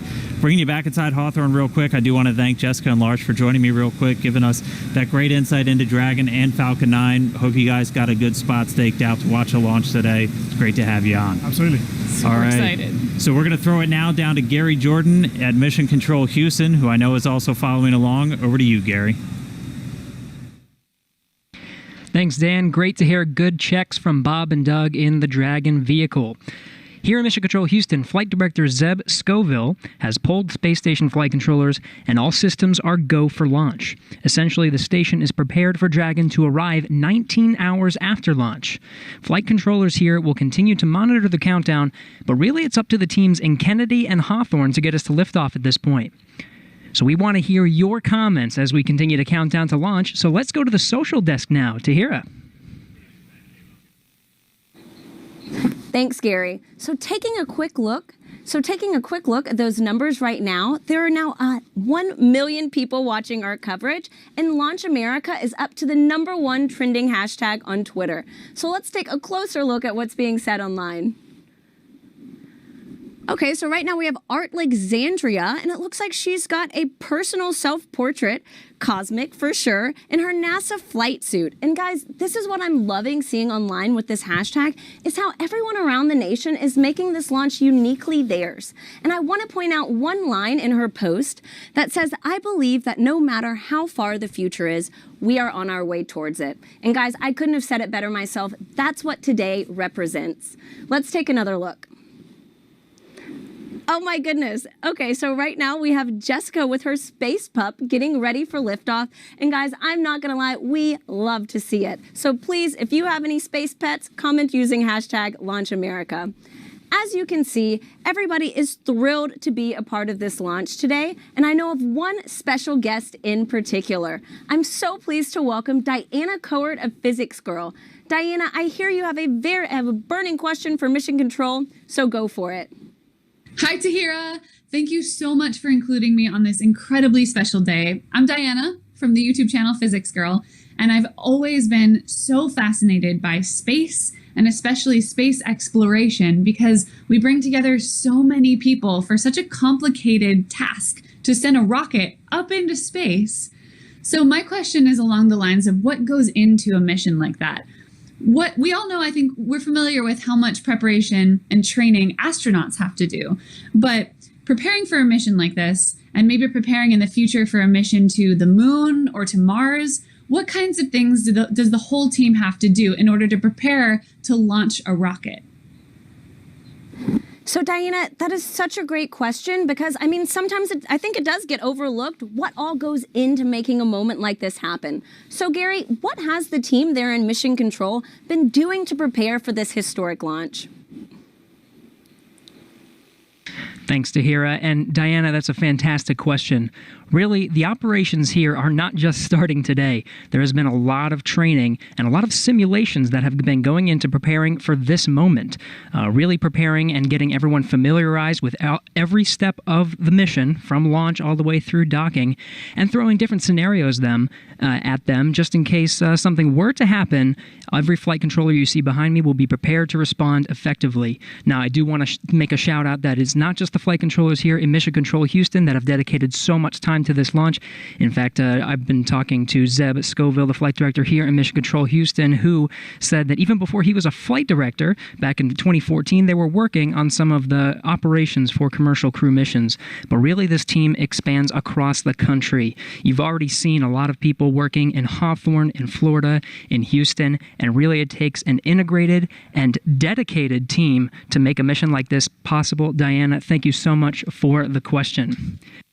And really thanks to everyone sending in questions and for sharing in this historic mission today. Remember, as you're posting, to use the hashtag #LaunchAmerica. I do want to make a shout out to the flight controllers here in Mission Control Houston. In fact, some traditional flowers have been sent to Mission Control Houston. This dates even back before the shuttle days for every mission to dedicate it to the operations and the controllers here who are working so closely and are integrated in every part of the mission. But now let's head over to Hawthorne for the latest status on the crew and on Dragon. Dan. All right, thank you, Gary. As you can see, Bob and Doug in a little bit different position now. Their suits have been rotated to the launch position. So this just puts their backs a little bit more horizontal with the ground itself, or parallel with the ground itself, and places those displays directly in front of them. We've also already moved into suit leak checks, so this is the second time they've had these leak checks done in their suit. So pressurized nitrox now flowing into those launch and entry suits that they're going to be wearing throughout the dynamic phases of this mission. So right now we are under 2 hours and 20 minutes from launch. We're about 2 hours and 18 minutes and counting from liftoff of the Falcon 9 from the Kennedy Space Center in Florida. It's going to be carrying our NASA crew members today, Doug Hurley and Bob Behnken, aboard SpaceX's Dragon spacecraft. It's been a really exciting day so far. We're fighting against that weather, but we're continuing to press on for launch. The crew has been up since about 6 a.m. as they prepare to head to the International Space Station for part of this Demo 2 mission for NASA. Yeah, and as you can see on your screen, it looks like they're just waiting and getting ready for this mission today. It's been such an exciting day so far. Again, as Dan said, their seats are rotated into launch position so that they can see those screens that you see there on the left side right in front of them. Their suit leak checks have been complete. Their comm checks are complete. So let's throw it over to Lauren in KSC. All right. So Dragon hatch close is expected at T-minus 1 hour and 55 minutes, and we are just pretty close to that. It's getting really, really close. So this is one of the the final key visual milestones on that timeline to lift off, the closure of that hatch and locking Bob and Doug inside. Now, we have a couple of special guests joining us with Daryl at the OSB-2 viewing location. That's NASA Administrator Jim Bridenstine and SpaceX Chief Engineer Elon Musk. Daryl? That's right, Lauren. We're here on the 5th floor. We were supposed to be outside on the balcony overlooking pad 39A, but we have come indoors due to the weather.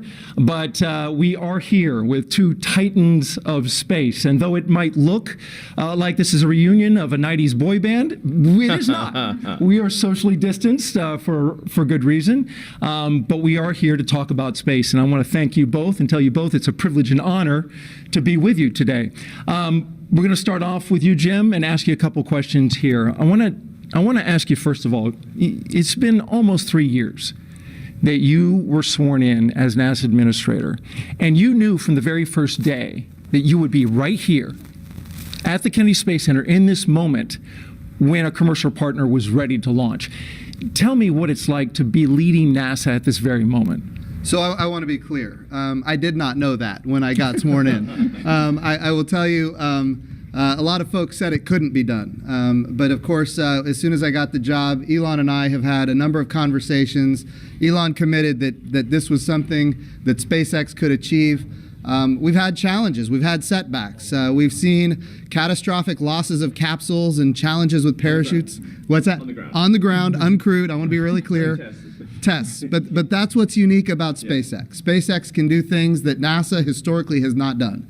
They test, they fail, they fix, they fly, they test, they fail, they fix, they fly, until the point where we are today, where not only is SpaceX comfortable, but NASA is comfortable. We are ready to go.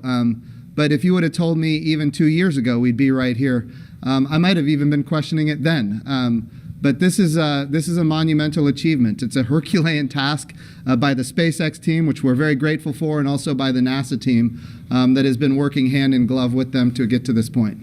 And it's good we have Jim and Elon both here to fact check each other, so that's good. Thank you for that.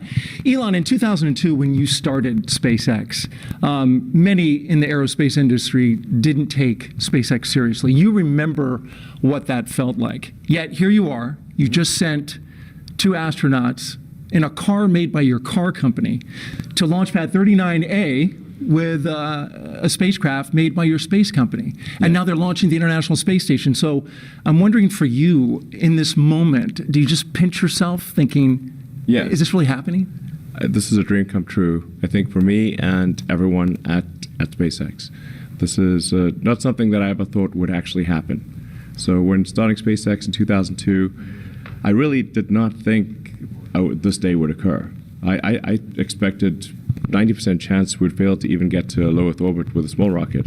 So if somebody told me in 2002 that I'd be standing here with the NASA administrator, meeting the astronauts, and we've got a rocket and spacecraft on pad 39A, the best pad in the world, which is, it's an honor to be there. I would have thought, man, I don't know what you're smoking, but it's not. like no way is that true. And so it is. Say it's even a dream come true. I didn't even dream that this would come true. Let me put it that way. But it is. I am incredibly excited to be here on behalf of the SpaceX team. As Jim said, this really is the culmination of an incredible amount of work by the SpaceX team, by NASA, and by a number of other partners in the process of making this happen. It's really, you can look at this as the result of 100,000 people, roughly, when you add up all suppliers and everyone working incredibly hard to get to make this day happen. So it's really hard to believe that this is real. And you're here, and it's amazing. And many of us have been amazed as we've watched you accomplish these things over the years. Jim, back to you. This is all about the commercialization of space. And so in the early going for Commercial Crew Program, it wasn't something NASA was used to. Mercury, Gemini, Apollo, Shuttle, NASA gave the designs and the contractors went out there and built it. This is different. It is. They're building it now. What were some of the hurdles that you had to overcome to get to this point? Well, I think getting people to recognize that when the government provides both the demand and the supply, you're limited in what you're able to do. And of course, back when this program was initiated under Charlie Bolden, General Charlie Bolden, astronaut Charlie Bolden, Congress was not supportive and did not provide the proper funding. And yet he persevered. He pushed forward. And now I think everybody recognizes we have to commercialize space. We've had success now with commercial resupply of the International Space Station. Now we've got commercial crew to the International Space Station. Eventually we need commercial space stations. So what we're using the International Space Station for right now, we're proving that we can compound pharmaceuticals in a way that you cannot do on Earth. We're able to create immunizations in a way you cannot do on Earth. We're printing human organs in 3D. Right now it's just tissue, but eventually we're going to print human organs in 3D using adult stem cells, your skin cells, your own DNA. It's going to transform how we do medicine here on Earth. We're creating advanced materials that you can only create in the microgravity of space, things like an artificial retina for the human eye. So if you have macular degeneration, you don't have to lose your eyesight. Bottom line is this: these markets are the future. And when they materialize, and they are materializing because of the work of NASA, we're going to see capital investment, not just into launch, but also into habitation. And that ultimately is what's going to be transformational for commercial space. Very good. And Elon, in getting all of that going, the ISS and all the activity that takes place on board, it's key that this Crew Dragon operate on a regular basis. As the chief engineer, yes, what were some of the biggest hurdles you had to overcome to get your spacecraft ready to fly this mission? Well, the spacecraft and the rocket have gone through literally thousands and thousands of tests and reviews, both by SpaceX, by NASA, by third parties. We've also, as Jim was alluding to, we've done a lot of flights. So one of the things I think that's very helpful about this flight, about what we're about to do, is that the rocket has flown many times. Mm-hmm. In fact, even in this, essentially this configuration, it's flown about 20 times. Mm. So that means we really have, I don't want to tempt fate, but a well-proven rocket. And we've flown Crew Dragon to the space station once successfully and brought it back. We've done a tremendous amount of testing on the ground, and when you do the testing on the ground, you always push the limits. Mm-hmm. So you want to try, you push it way beyond what you'd expect in flight. So sometimes you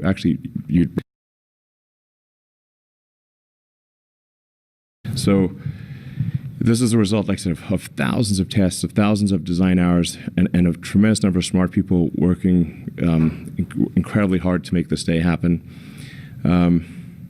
And you've got 2 astronauts on board now. Yes. Do you feel that responsibility? Yes, absolutely. I felt it, I think, most strongly when I saw their family just before coming here. And did you say anything that you can share?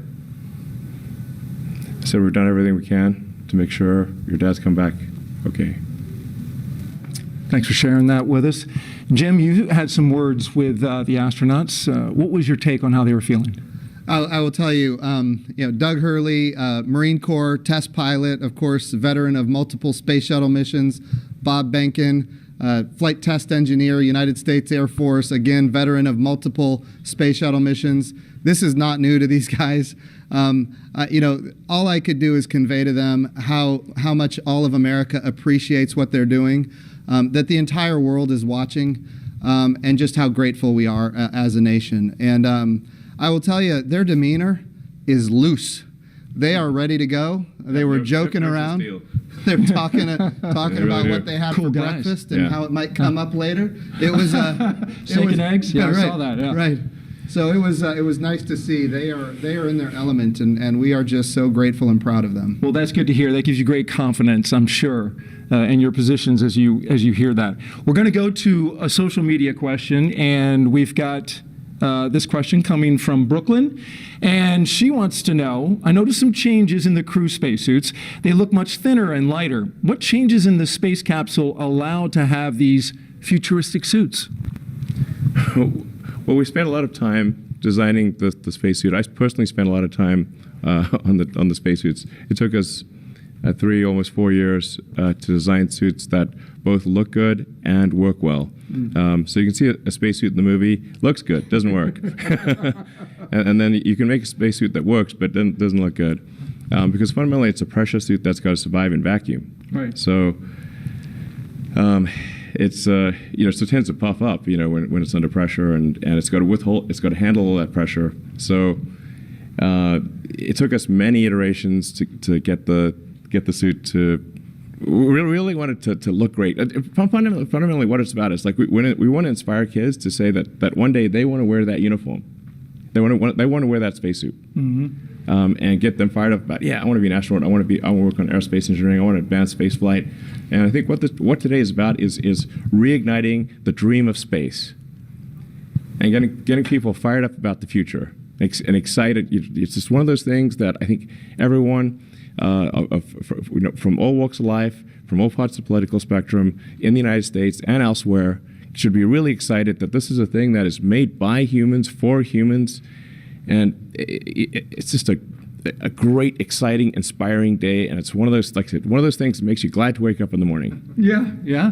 Functional and inspiring. And there's one on a model right over there, and you got me so excited. I might run over there and put that thing on, Elon. Yeah. They're custom tailored, by the way. I think you won't fit in that one, but we could make one that you would fit in. Well, I appreciate you. Yeah. I appreciate you saying that. Yeah, because I'm 6'8", so you're gonna have to do a lot of sewing. Well, and the Dragon spacecraft can take someone who's 6'8". My size. Yes. This commercial thing, I'm getting excited. Yes. Yeah. I'm ready to fly, Jim. Yeah. Sir. We've got another social media question we're going to ask. Ashton J wants to know, how do you think that launching astronauts on American soil for the first time since 2011 will revolutionize future missions? Yeah, so what we're doing here is unlike anything we've ever done before. We are not purchasing, owning, and operating the hardware. We are turning to commercial industry. And going back to the spacesuits, it's the same for the capsule, it's the same for the rocket. We did not tell industry what to build. We gave them top-level requirements. We said, here's the requirement for payload. Here's the requirements for safety. And then we let the innovators, commercial industry, American commercial industry, innovate. And they came up with solutions that had never been dreamed of before. And that's the success of this program. So we're really revolutionizing how we do spaceflight. And I really think when we look into the future, we're going to see these models of doing business with public-private partnerships apply not just to low Earth orbit, which is what we're doing today, but we're taking this model to the moon and even onto Mars. And I hear something about Tom Cruise shooting a movie at the International Space Station. Is that right? I'll tell you what I told Elon just yesterday, and that is this. People ask me about Tom Cruise all the time now, and the answer is yes. We would love Tom Cruise to fly to the International Space Station and make a movie. I'm all for that, and we're going to do what we can to make that happen. But you should know this. There was a day when I was in elementary school, and I saw the movie Top Gun. And from that day, I knew that I was going to be a Navy pilot. It's just the way it was. The goal here, and this is what we're doing today. Exactly. And Elon is all about this. Get the kids fired up about wanting to wear that spacesuit. That's exactly. Wanting to fly that. Go to orbit, go to the moon, go to Mars, reigniting the dream of space, and just getting people of all walks of life, young, old, excited about the future. Excited. I think anyone who has within them the spirit of exploration should love what's going on today. And if we can get Tom Cruise to inspire an elementary kid to join the Navy and be a pilot, why can't we get Tom Cruise to inspire the next Elon Musk? That's what we need. We need a new generation of many Elon Musks, and that's what this launch is about today. I want to say, speaking of this inspiration piece, it's not by chance that we have the Secretary of Education of the United States of America here. This is all about the next generation. If we have great success in our generation, it's not enough. It has to continue. The challenge with the Apollo program is that it ended. What we're doing now is sustainable, and that's why we have the public-private partnerships and commercial capabilities that are coming online. Very good. And the good news for Tom Cruise is he does a lot of his own stunts. Yeah. So in zero Absolutely. gravity, he should get hurt a lot less. I think it's going to be super cool. Yeah. You know, and as Joe said, it's like this is going to, you want to capture the public imagination, have them see cool things happening in real orbit, real space stations.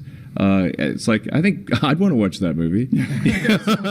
Yeah. And it's like like I said, you think of this like this is really just the beginning, because we want to go from low Earth orbit, we want to go back to the moon, and the moon to stay, have a moon base like Moon Base Alpha, and have build a city on Mars and be a spacefaring civilization out there among the stars. This is a super exciting future that I think that's the kind of thing where you're like, can't wait for it to happen. If you can't get excited after listening to you guys, I'd say you need to have your pulse checked. Yeah. Elon Musk, SpaceX CEO and Chief Engineer, thank you very much. Thank you. Jim Bridenstine, we appreciate you leading NASA in this time, Administrator for the agency. And we're going to send it back to Marie. All right, thanks a lot, Daryl. We saw in the meantime, while that interview was going on, the hatch actually closed. So that happened a few minutes earlier than we expected to. Our timeline has that happening at T-minus an hour and 55 minutes. So a few minutes ahead of schedule right now with hatch closed. And you can see the pad teams there just working on things now. Yeah, right now it looks like what they're doing is, what are they doing? So they perform a leak check. There's a mechanism there called a side hatch mechanism. That is what actually closes the hatch and seals it. And what we'll do is perform a leak check on that for a few minutes to make sure that that's nice and tight, that those O-rings are sealed really, really well. And after that, we will install the, you can see the leak check ground support equipment there in the technician's hands there. And while we're watching this, Leland, I mean, we just heard them talk a lot about inspiring the next generation. And you're a man of many talents. I know after your flights yourself, you used to head the head of NASA education. I mean, what did that stir up in you? Marie, what Elon said about reigniting the dream of space is so important, that we get our young kids thinking about themselves being in these seats. And when I first became an astronaut in 1998, I was riding on the back of a fire truck celebrating John Glenn's return to flight on a space shuttle. And I saw these two little kids. They had on orange pumpkin suits. And when their dad turned them around to look at me on the fire truck, and it was almost as though when they saw my face, they started launching into space with rocket fuel because they were inspired, because they saw someone who looked like them. And I think that if we can reignite this dream through SpaceX's launch, through the partnership with NASA, we can get so many more kids to believe in themselves and know that they can be just like Doug and Bob flying on the SpaceX Dragon. Absolutely. I mean, it's really just breathtaking to see them there in their suits now and looking at the screens in front of them. Lauren, I know we've talked a lot about the spacecraft. We've heard about that. But for folks that maybe are just tuning in, what are they looking at in front of them now? Yeah, so they have 3 different touch screens in front of them. Overall, that whole assembly there is called the control panel. So you'll have those 3 LCD touch screens in front of them where they have, the displays are showing them details on the vehicle's pressure, its temperature. There's audio control. That center screen has the procedures that they're going through today on day of launch. You can also see the vehicle's attitude. You can see its velocity, its apogee, its perigee, its inclination, details on the status of the hatch, the thermal control system loops, basically all the cool stuff that helps them have situational awareness of the vehicle. That's displayed on those displays. Additionally, there are some actual buttons on that button panel that you see down below. And some of the things that allow them to do is if the crew ever needed to do any sort of manual overrides like that, right in the middle, right underneath that center LCD screen, that's the crew's ability to initiate an abort. It's called an abort handle, and it's right in the middle where both crew members could use it if they needed to. And the audio controls are also on those button panels. When they're not in their suits, there's actually speakers that are coming off of the control panel that allow them to hear mission control, hear the core, hear ISS when they're not in their suits where the audio systems are integrated into that. And we see them using the touch screens now. Leland, what's your take on this? Because this has got to look totally different from what you were looking at during shuttle.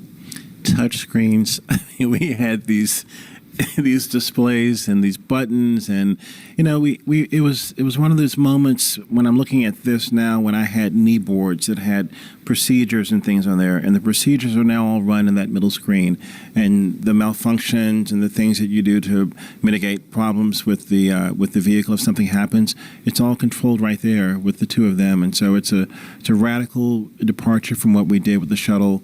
But it's, again, ushering in this new era of space travel. For post-ingress brief and a check on how that suit air feels about now. And we're going to listen now for an announcement We're ready. about hatch closer. Copy. Well, today we are not tracking any issues on Dragon and F9 currently. For a weather update, the weather line that is overhead, which is what you saw when you were ingressing, is now moving offshore. The next radar return is a cell over Orlando, which is expected to be our decision gate for today, and that is currently eroding. That's good news. Thank you. Copy. And then one additional item, the Cabo, the orbit site, remains as briefed, so no change there.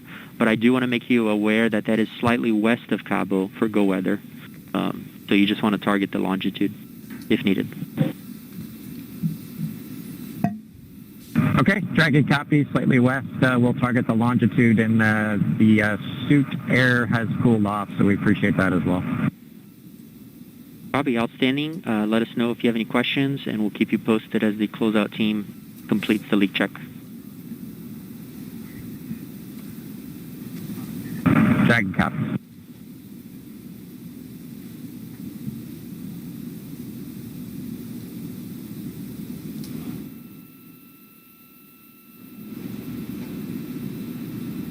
So what we actually heard was a little bit more discussion about the weather, still looking at things, and we're about a minute away from an announcement about hatch closure. Excuse me.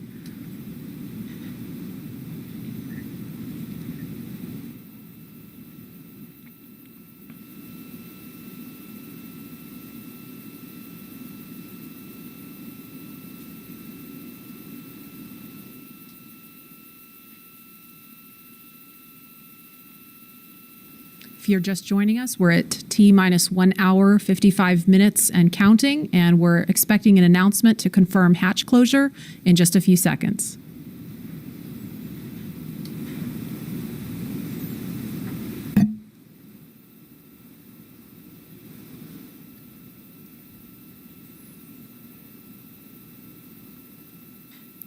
Dragon SpaceX for comm checks with Falcon 9. Go ahead. Okay, we are ready for that at that time, if you are ready. We are ready.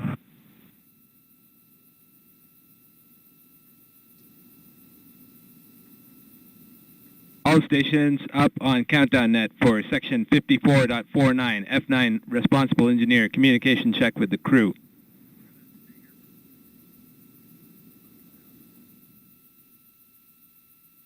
Start with guidance, navigation, and control. Dragon GNC on Countdown 1, comm check. GNC Dragon, loud and clear. GNC loud and clear. Stand by for comm check by the propulsion engineer. Dragon prop on Countdown 1, comm check. Prop Dragon, loud and clear. Prop loud and clear. Stand by for comm check with the avionics engineer. Dragon, avionics on Countdown 1, comm check. Avionics Dragon, we have loud and clear.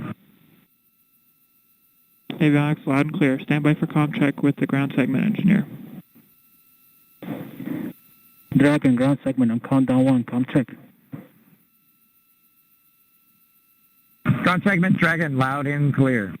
Ground segment loud and clear. Stand by for comm check by launch control. Dragon, launch control on Countdown 1, comm check. Launch control Dragon, loud and clear. Launch control loud and clear. Stand by for comm check by the chief engineer. Dragon, chief engineer on Countdown 1, comm check. Bala, Dragon has you loud and clear. Chief Engineer, loud and clear. This completes the F9 responsible engineer comm checks. Dragon, Chief Engineer on Dragon to ground. Go ahead, sir. I was just doing a comm check on this loop.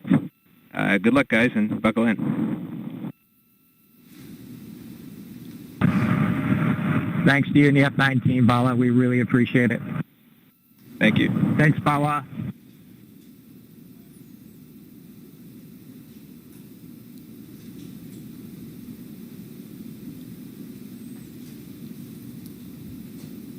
So we just heard a series of comm checks there. And Lauren, I don't know if you want to describe a little bit more about why that's important. And we heard the acronym GNC. They said guidance, navigation, and control really quickly, and then went back to the acronym GNC. Can you kind of explain to folks what that means? Yeah, the launch chief engineer, Bala, as you heard them thanking him towards the end, initiated a comm check with all of the different subsystems that those engineers that are on console and those operators today, and talking with the crew, making sure that they were able to communicate with them bidirectionally, and just handing that check off from all of the different stations on console today. That was really, really cool. We obviously don't do that when there's a satellite on top of the rocket, so this is the first time for a real flight that we've done that operation. Just very awesome. And now that the hatch is closed, a lot of the work of this team is done. But I mean, they're obviously not finished. They're not ready to leave the white room just yet. You were talking to some folks about what's going on in this room now. Yeah, that's right. They should be completing the hatch leak check. That's you sort of pressurize that area between, there's two O-rings that are there, and we want to pressurize that area, see if it holds pressure. It's a very, very sensitive test, very high criteria for passing. And so once that leak check is shown to be okay, and that the capsule or that those O-rings are able to hold pressure, what the team will do is they'll go back into that area, into that access panel, and install what we call the SPEP, which is the side pressure equalization plug. Once that is plugged, you've really closed everything up. And when the crew splashes down, what they'll actually do is pull that plug to equalize pressure across the hatch so that you don't cause the hatch to buckle due to a pressure, the hatch or the capsule, the weldment, any of the vehicle to buckle due to a pressure differential. So they should be adding that plug, and then they'll cover up that side hatch access panel with the TPS panel or thermal protection system panel, close it up, and that'll make sure it stays safe on ascent. And now, obviously, we're looking at a view from the outside, the top of Falcon 9 and Crew Dragon. We can confirm a good side hatch leak check. All right. Dragon copies, good leak check.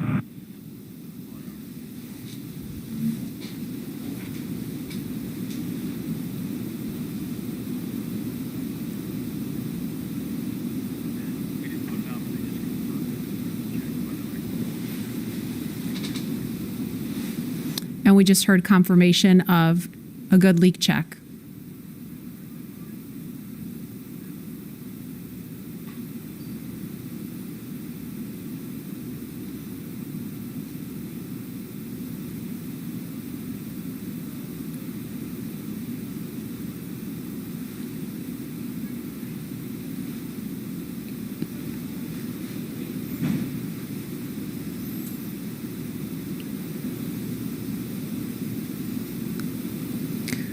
If you're just joining us, you're looking at the Falcon 9 rocket with Crew Dragon sitting on top. Inside that capsule on top are NASA astronauts Bob Behnken and Doug Hurley. And we are inside of 2 hours until liftoff, if the weather holds up.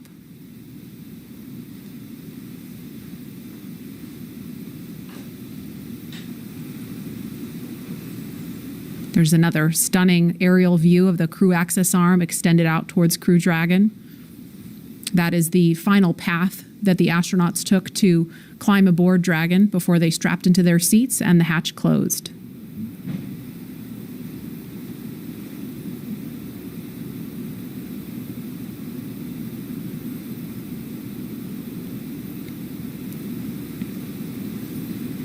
And no doubt Bob and Doug are focused on the mission ahead, but you know, we also heard the administrator and Elon Musk talking about how they've been kind of jovial and joking around. And Leland, you kind of mentioned to me during that segment that that's really important. It really is, Marie. When we were in the vehicle, after we got to this point when the hatch was closed, we were all going back to those moments of our training, when we were going through, ascent and entry training on the shuttle and just different phases of flight that we would be going through. And we would think about some of our instructors who got us there. In our crew notebooks, we would have names of people that were very impactful in making sure that we were perfect in our training. And that looks like a view of Air Force One flying near Launch Pad 39A for a special guest to have a special view of the astronauts on the launch pad. President Trump on board, making his way to Kennedy Space Center to hopefully view a launch at 4:33 this afternoon.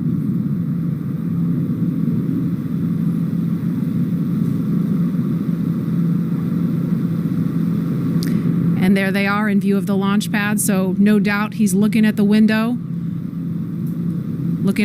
at Bob and Doug on the pad. That's got to be an amazing sight to see from on board Air Force One.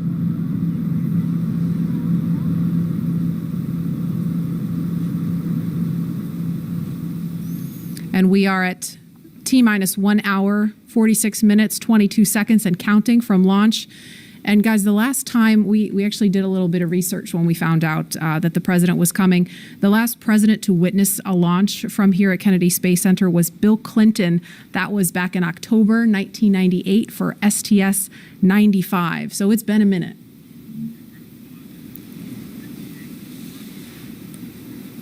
Okay, and we are about 56 seconds away from the, oh, no, we're not. We have an hour and 56 seconds away. Never mind. Instead, we are 1 hour and 45 minutes away from launch. And Tahira, you are there with the social teams. I bet you are seeing some excitement on all the things we just saw on the screen there. Hey, Lauren, I mean, like you said, things are really ramping up on social media right now, especially seeing that hatch close and also just watching this flyover happen. We are up to 1.7 million viewers across all of our social media channels. And let's check out what people are saying on Twitter right now.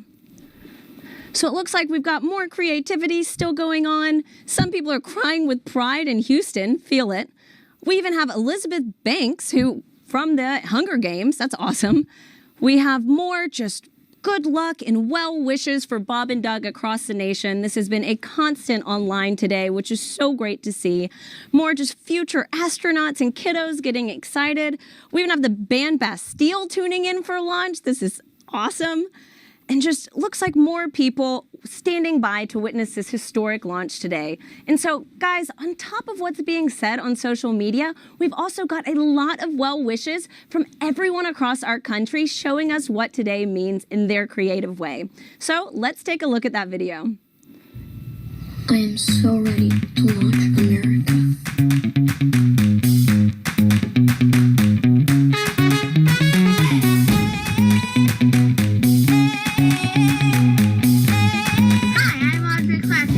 This baking soda rocket, and I'm gonna launch it.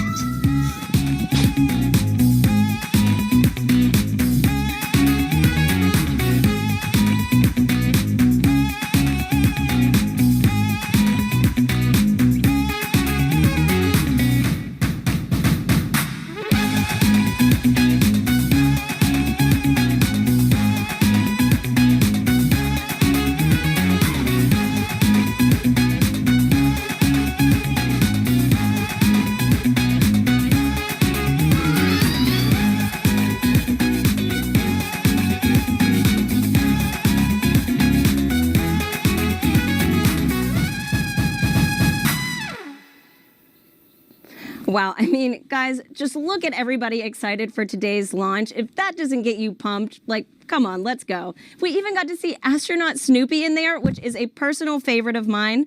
I actually have my lucky Snoopy pin here. You probably can't see it, but he is literally my spirit animal. Anyways, guys, get excited. The time is almost here. And with that, let's toss back to Lauren at Kennedy. Lauren. Thanks, Tahira. Tahira likes the Snoopy. I like the little girl doing the worm, Leland. She wasn't doing the meatball. She was doing the worm. There's someone out there doing the meatball, I'm sure. I want to know what that looks like. No, I don't. I don't. Clearly, this is capturing the attention of people all across the country and the world. So please continue to join the conversation by using the hashtag #LaunchAmerica across Facebook, Twitter, LinkedIn, and Instagram. And we've had the opportunity to share with you a lot about the SpaceX Crew Dragon vehicle the crew is sitting in right now, a lot about the crew themselves and the significance of today as the official return of human launch capability to American shores. And now we want to turn our attention to where the crew is going, the International Space Station. And for that, let's take you to Mission Control in Houston. Gary? Thank you, Marie. The International Space Station is an incredible facility whose construction, operation, and ongoing science, all these efforts have been made possible by an unprecedented international collaboration.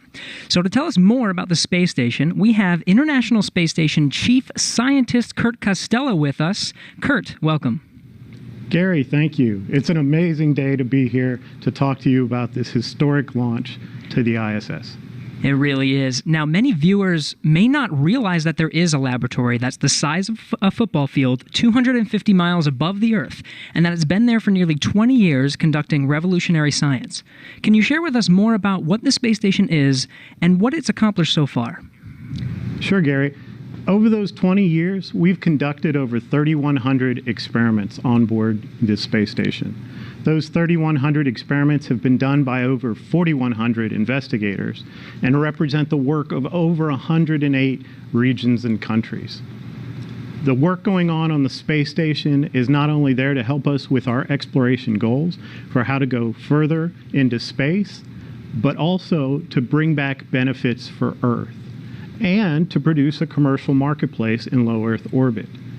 All three of these objectives, along with the international cooperation that it took to build such an amazing laboratory in space, are great examples of the objectives of the ISS program. Kurt, we know that today's mission is critical to providing us with a steady cadence of operational flights. But why is it so important for us to have this capability from a research perspective? That's a great question. Today's test flight brings us to the beginning of the Commercial Crew Program, a commercial crew program which will raise our occupancy on the U.S. segment of the space station to 4 astronauts. And that 4th astronaut comes as a real premium to doing research on the space station. The tasks don't get particularly more intensive to do systems and maintenance, so that 4th astronaut, that time becomes dedicated to performing more science. In fact, enough time that it will essentially double the amount of crew time we have to perform experiments on board station. The return to U.S. soil also brings us the ability to return samples more quickly and get human samples back down to the ground more quickly as well. Kurt, you're talking about all this great research, you're talking about scientific experiments, but what would you say to someone who's watching this and thinking, this isn't relevant to me, I'm never going to space, I don't do science? What do you say to those people? Well, again, one of the focuses is on the ISS benefits for humanities. And for all of us who've been stuck at home during the COVID-19 pandemic, we've been wondering, wouldn't it be nice to have more bandwidth? Why does the internet slow down? Some of the research we're doing on board Space Station, particularly into Z-band optical fiber, is using the fact that we don't have sedimentation in a microgravity environment to develop new materials that'll help us build more perfect fiber optic cables, which will allow us for better bandwidth and lower cost in implementing networks here on Earth. And then if you're not really a tech geek, maybe your interests lie more in human health.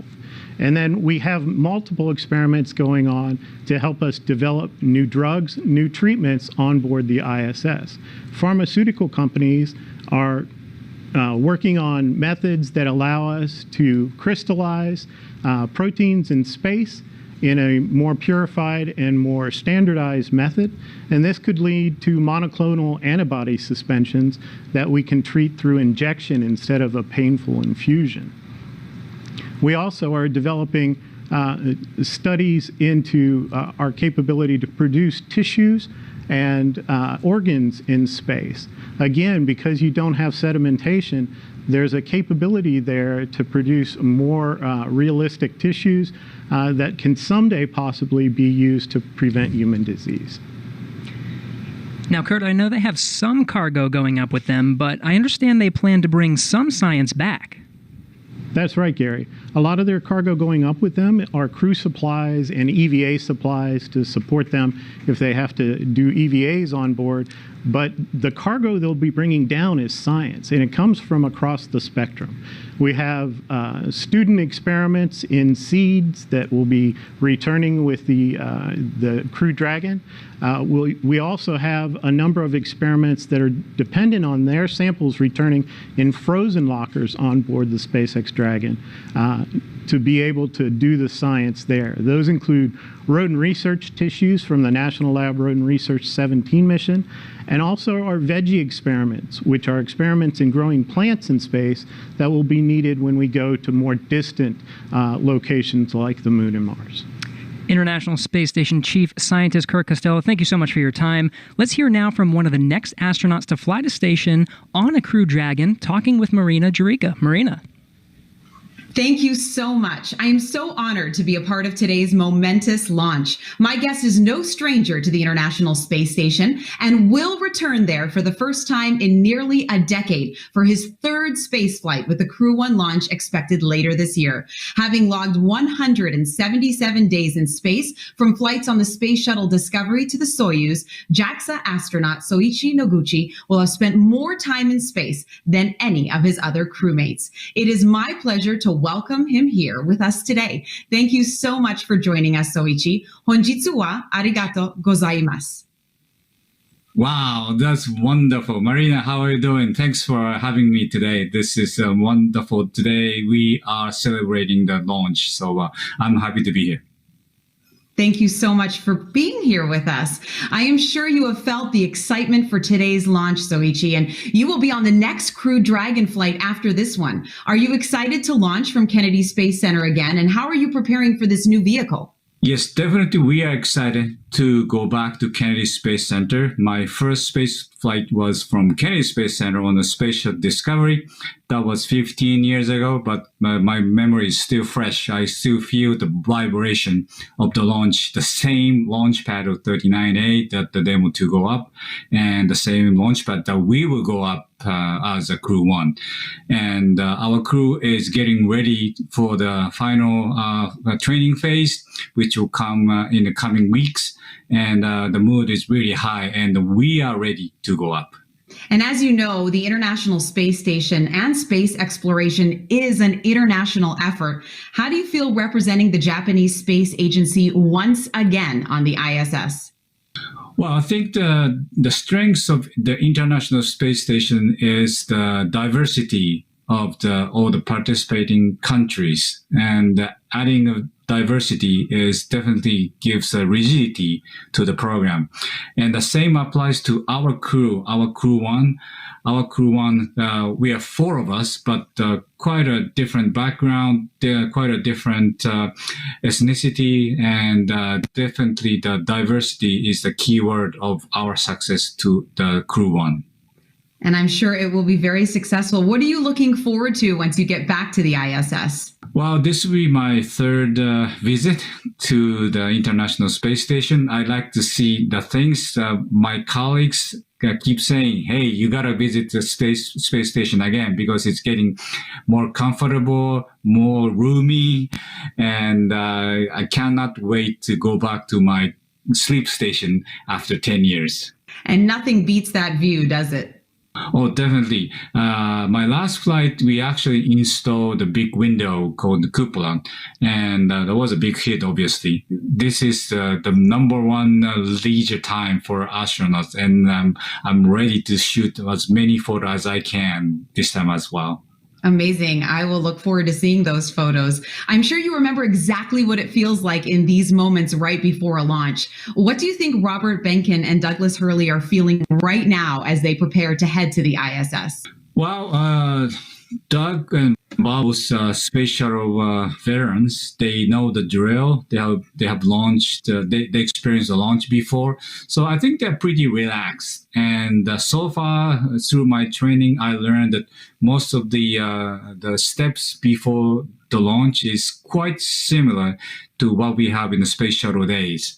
So different suit, different vehicle, but all the necessity steps to go up into the capsule should feel similar. So I'm pretty sure they are relaxed. Of course, they are very excited. I'm sure they are. Gokatsu yaku o inori shite imasu. Honjitsu wa arigato gozaimashita. Thank you so much, Soichi, for joining us today. Oh, Marina, you are so good. Domo arigato. And we'll both enjoy the beautiful lunch today. Thank you very much for having me. Bye-bye. Bye-bye. Good luck with your launch later this year. And as the excitement builds towards launch, I will send it back to you. Thank you, Marina. I now have the distinct pleasure of being joined by one of NASA's record-setting astronauts and a recent resident aboard the International Space Station, Christina Koch. Christina, thanks for joining us. Great to be with you, Dan. Christina, we're coming up on 20 years of continuous human presence on the space station, and you were one of those humans. What's it like to see a new milestone like this launch unfold after so much history already? So much history indeed. It is really just such a testament to NASA. Not only are we pushing the boundaries of knowledge and discovery and exploration, but we're pushing the boundaries on how we accomplish that mission. We're bringing in commercial partners. We're fostering a space economy. So we're making sure that we're always pushing forward, always taking that next step. I think it's such a privilege to be part of an organization that recognizes if we're not actually making steps and innovating every single time we do this, then we're not truly answering humanity's call to explore and to push those boundaries.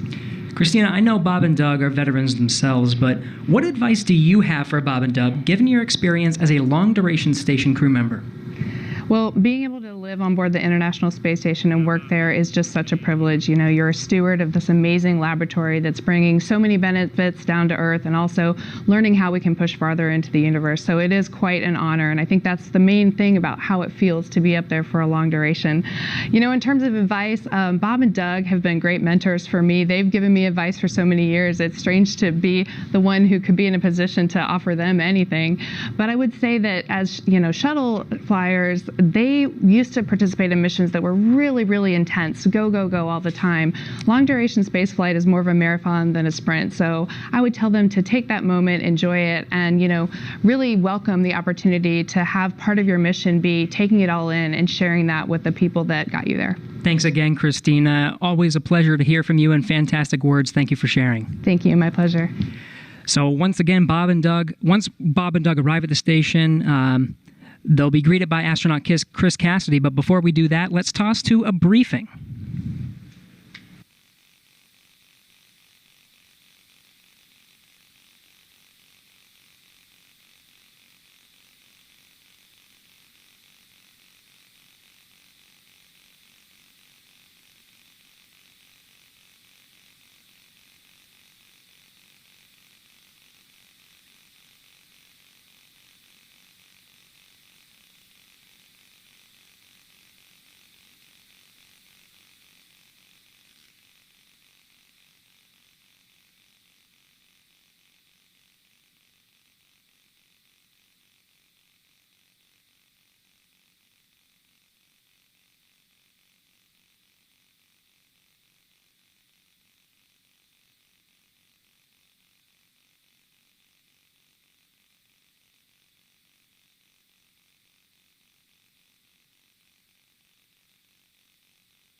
Hello, everyone. I'm astronaut Chris Cassidy, commander of Expedition 63 on board the International Space Station, flying 250 miles above the Earth. Like you, I'm excited about today's launch and the possibilities it will bring to America and to the world. But also, I'm very excited that two close friends will be arriving and joining the crew. I had the privilege of flying with Doug Hurley on both of our first shuttle missions back in 2009. Together, we came to the International Space Station and helped construct the amazing facility that it is today. Although this will be my first mission with Bob, it was my honor to follow him as the chief of the office when he left back in 2015 to begin training for this amazing mission. Personally, I've been very fortunate to fly in 2 different spacecraft. Launching from America on the shuttle, and most recently launching from Kazakhstan in the Soyuz. But I can't tell you how exciting it is to know that we're once again launching Americans from the coast of Florida. And finally, here's a story I'd like to share with you. Back in 1981, John Young and Bob Crippen launched on Space Shuttle Columbia, the very first space shuttle flight, marking the last time we flew Americans on a brand new vehicle. 434, Mike, Roger. With them, they flew an American flag, representing America's technical prowess. Roger, roll, Atlanta. 30 years later, that same flag was flown to the International Space Station. This flag remains here today, waiting for Bob and Doug.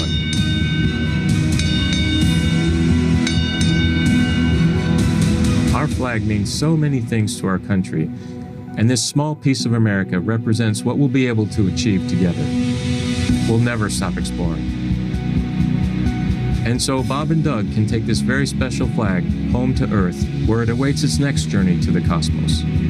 In a few years, the first Orion crew will take this flag with it around the moon. All of this starts today.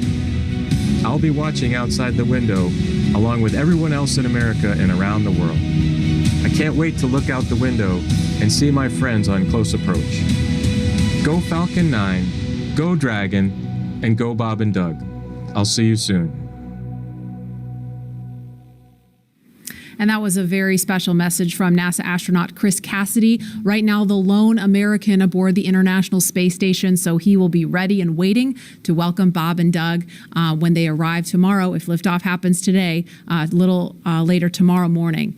The countdown now stands at T-minus 1 hour, 25 minutes, 54 seconds and counting until launch.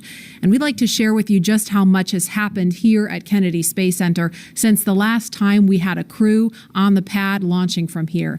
As you can imagine, the end of the shuttle era was a bittersweet moment for many people across this spaceport. But in the end, we knew we were striving for this day, and here we are. Joining us now is Kennedy Space Center's Deputy Director, Janet Petro, on the comeback we've seen across Florida's Space Coast. She's with Daryl Nail now at OSB-2. Daryl? Yeah, thank you, Marie. Janet, you were just telling me you were there at the crew walkout. Tell me a little bit about what you saw between the astronauts and their families. So it was very historic. It was very emotional. So when Doug and Bob first came out of the doors, of course, a cheer went up from everybody. The Vice President was there, Elon was there, the crew families was there, and of course, Bob, myself, and the rest of the center leadership was there to cheer them on. But then, when they came out and then they went to the families, and Bob Behnken said, "Virtual hug," and he shouted out, "Virtual hug," and he did this motion, and of course his child also did that virtual hug, and so I guess that's the tradition of doing a virtual hug with the families. And then they, then they walked and got in the Tesla, either side, and the family walked right up to the window of the Tesla and were talking, having a private last moment with their father, hand on the window. It was very emotional. I had tears in my eyes. I don't know how many other people had tears in their eyes, but it was really a special, emotional moment, and everybody was, of course, wishing them well. A lot of I love yous, a lot of Godspeeds, a lot of Ad Astra, take care, all of that. So it was very special. Thank you so much for sharing that with us. And in the context of why it's so important, Janet, you remember, you've been here since 2007. Yep. You were here at 2011 when Shuttle Atlantis came to wheel stop. I've talked to my uncle and father who worked out here. Layoff notices went out like the next day when the shuttle came to a stop. It was a very sad time. Bob Cabana, the director here, called it depressing. tell me about that time and how far we've come. Yeah, so as you note, it was the end of a very iconic program. You know, a lot of people had spent their entire career working on the Space Shuttle program. So 135 flights, all of them launching from Launch Complex 39, many from 39A, where we're going to be launching from today, and then returning back. You know, at the shuttle landing facility, those two iconic sonic booms was something that all along the Space Coast people really resonated with, really felt in their hearts and looked forward to. So it was a very sad time, but I will tell you that 30-year program, we had planned for it.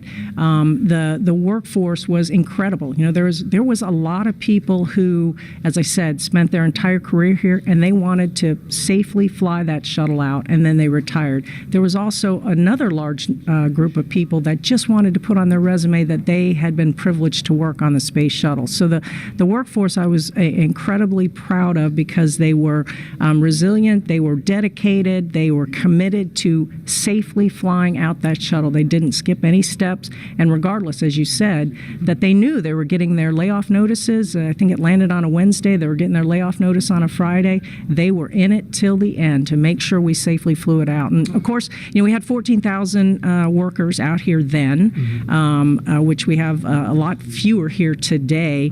And of course, our guest operations, you remember those last shuttle flights, everybody around the country wanted to be a part of that experience. And we at the center really leaned forward to maximize how many people we could get both on site and never mind how many people were lined up at the beaches all along the river to watch that last flight. And of course, today with COVID, unfortunately, we weren't able to have any on-site guest operations, which was pretty sad for this historic flight. But I'll bet that there's a ton of people watching from the beaches or from even their TV as we launch here today. I'm sure there is, and tribute to your leadership and Bob Cabanas as well, getting things turned around here as a multi-user spaceport, getting the commercial entities in here. We appreciate all that you've done to make that happen. Janet Petro, appreciate you being here. Thank you, Daryl. All right, Marie, we'll toss it back to you.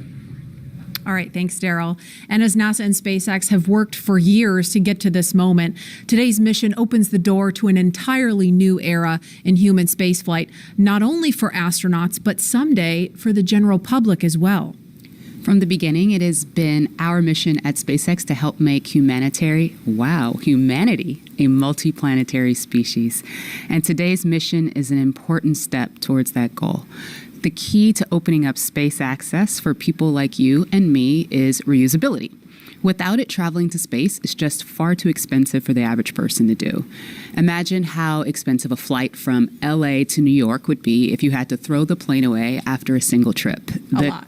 Yeah, exactly. That ticket would cost hundreds of millions of dollars, and almost no one could ever afford to fly. Both the Dragon spacecraft and the Falcon 9 rocket are designed to be reusable, which not only improves the reliability of the vehicles in that they're flight proven again and again, but it also drives down cost. This is essential to enabling not just a handful of people, but rather hundreds of thousands of people to get out there and to explore the moon, Mars, beyond. And I, for one, it is my dream to visit Jupiter's ocean moon, Europa. Leland, you're one of the lucky Earthlings that's had the opportunity to get off the planet and go explore. Where would you like to go next?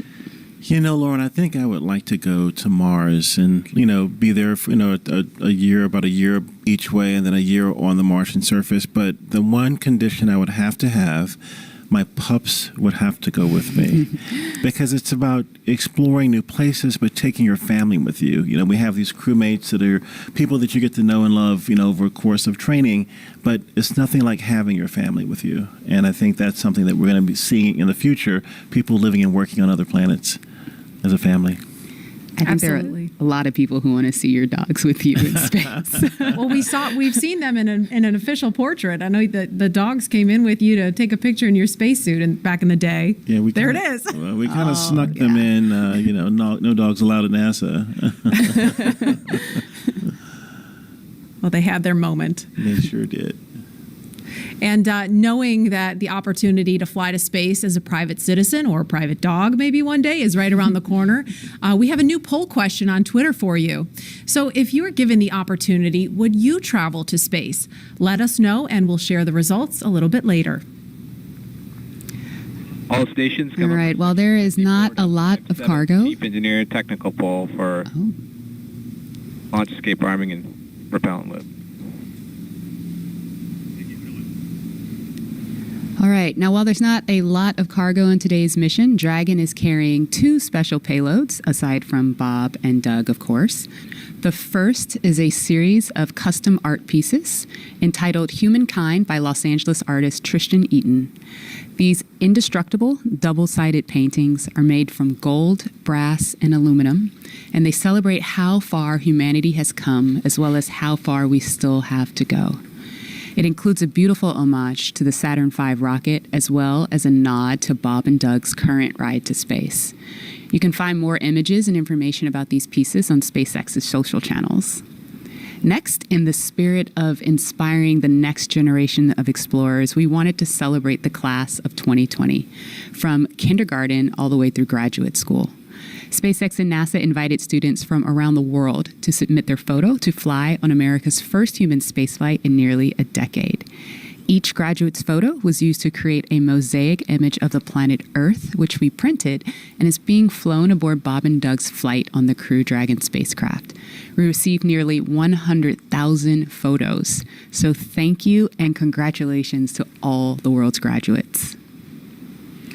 I am so proud of what we're doing today. And I think about regular people flying in space on a SpaceX rocket one day. When I first went to space, I thought my primary task of installing the Columbus laboratory would be my aha moment, but it was when Peggy Whitson invited us over to the Russian segment to have a meal. She said, "You guys bring the rehydrated vegetables, we'll have the meat."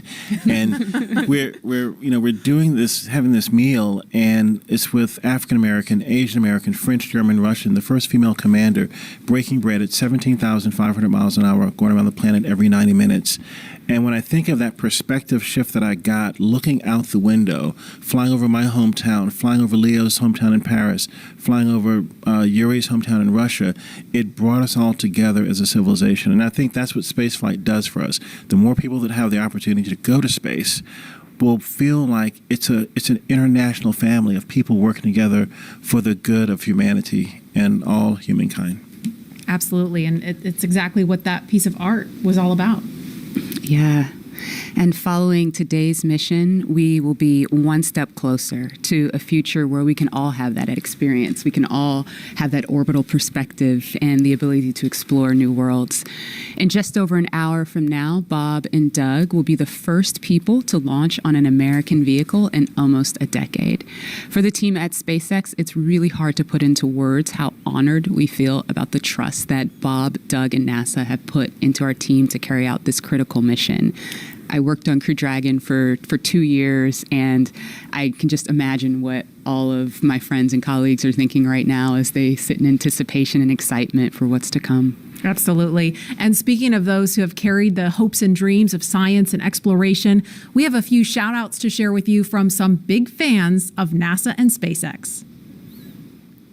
Wow, we're making history again. The NASA program. I am there with you guys in spirit. Bob, Doug, good luck. I know you'll be fine. I'll be watching and got everything crossed, arms, legs. I'm tied in a knot. Can't wait for you to get back safely. This is the first time a U.S.-built rocket has taken people into space in 9 years. It's quite an accomplishment. So for us at the Planetary Society, more rockets means more exploration. More people in space means more exploration. More countries involved in the endeavor of spaceflight means more exploration. This is how we know the cosmos and our place within it. So congratulations, SpaceX. Here's wishing your team, and the crew especially, a safe journey and the joy of discovery. Let's go. And a big thanks to William Shatner and Bill Nye for those well wishes. And while we're keeping an eye on the pad, we want to bring in NASA astronaut Rex Walheim. If that name rings a bell, it's because he flew 3 space shuttle missions to the International Space Station, including the final one by Atlantis, STS-135. He was one of the last 4 people to ascend the tower at Pad 39A and head to space. And he currently is Deputy Director of Safety and Mission Assurance at Johnson Space Center in Houston. Rex Walheim, thanks for joining us. You and Leland actually flew together. Hey, Rex We did. Dog. Great flight. Really enjoyed flying with Leland. Hey, old dog. Rex, you flew on the final shuttle mission, we said STS-135 with Doug, in fact. What's it like seeing him in Crew Dragon right now? It's great. This is what we've been looking forward to. You know, after the end of the shuttle program, you know, it was a very important time where we wanted to transition to this commercialization of space flight to allow these commercial companies to take our astronauts to and from the space station. So in the 9 years we've had since we last landed on Atlantis, we've really worked hard for that. We've worked with our SpaceX partners and our Boeing partners, and here we are. Today's the day. We're taking that first step in this new era. What do you remember most about launch day for STS-135? I think it was just you felt the weight of it. The space shuttle was a storied program, 135 flights, and thousands of people had poured their lives into this program to launch probes to the planets, to launch the Hubble Space Telescope, and then of course to build the International Space Station. So you knew the incredible accomplishments of this program, and so you wanted to finish strong. And then when it finally became launch day, you'd finished the studying, you'd worked really hard, and now it was time to kind of soak it in. And I think that's what Bob and Doug are doing right now. They're sitting on the vehicle, talking to each other, listening to the sounds, and feeling the vibrations as it starts up. And it's going to be a great experience for them. Hi, Rex. What is your take on private astronauts going to space? I think it's great. I think the more we can do to commercialize space, to make access easier, the better we are. And I think that's part of this whole program. You get the cost down, then more people can afford it. And you get the cost down, you can do more things in space, more science, more research. And it is a transformative experience to fly in space, and I wish more people could see that. When you look out on the planet, like Leland was talking about earlier, with your crewmates from different countries all around the world, it gives you a different perspective. It gives you a perspective that we're all crewmates on this planet Earth. And we kind of get that now with the pandemic. We understand that we're all in this together. And that's what the space program does. And I want to see more people get a chance to see the Earth from that vantage point. And I think it'll bring us all closer together. Okay, Rex, a very serious question here. The worm or the meatball? Leland, I saw you dissing the worm earlier. How can you do that? The worm is awesome. I'm so glad to have the NASA worm insignia back. It's great. All right. Well, thank you very much, Rex. We appreciate you. And as we watch Bob and Doug there in the capsule, we are an hour, 10 minutes, 57 seconds and counting from launch, and we're going to send it over to Hawthorne for an update. Jesse? Thanks, Marie. We're just an hour and 13 minutes away from launch, and things are really getting ready to pick up here. Since arriving at the spacecraft, Bob and Doug were helped by our closeout engineers to get into their seats, attach their suits to special umbilicals that provide breathing air, pressurized nitrox, and a communication link to Dragon systems.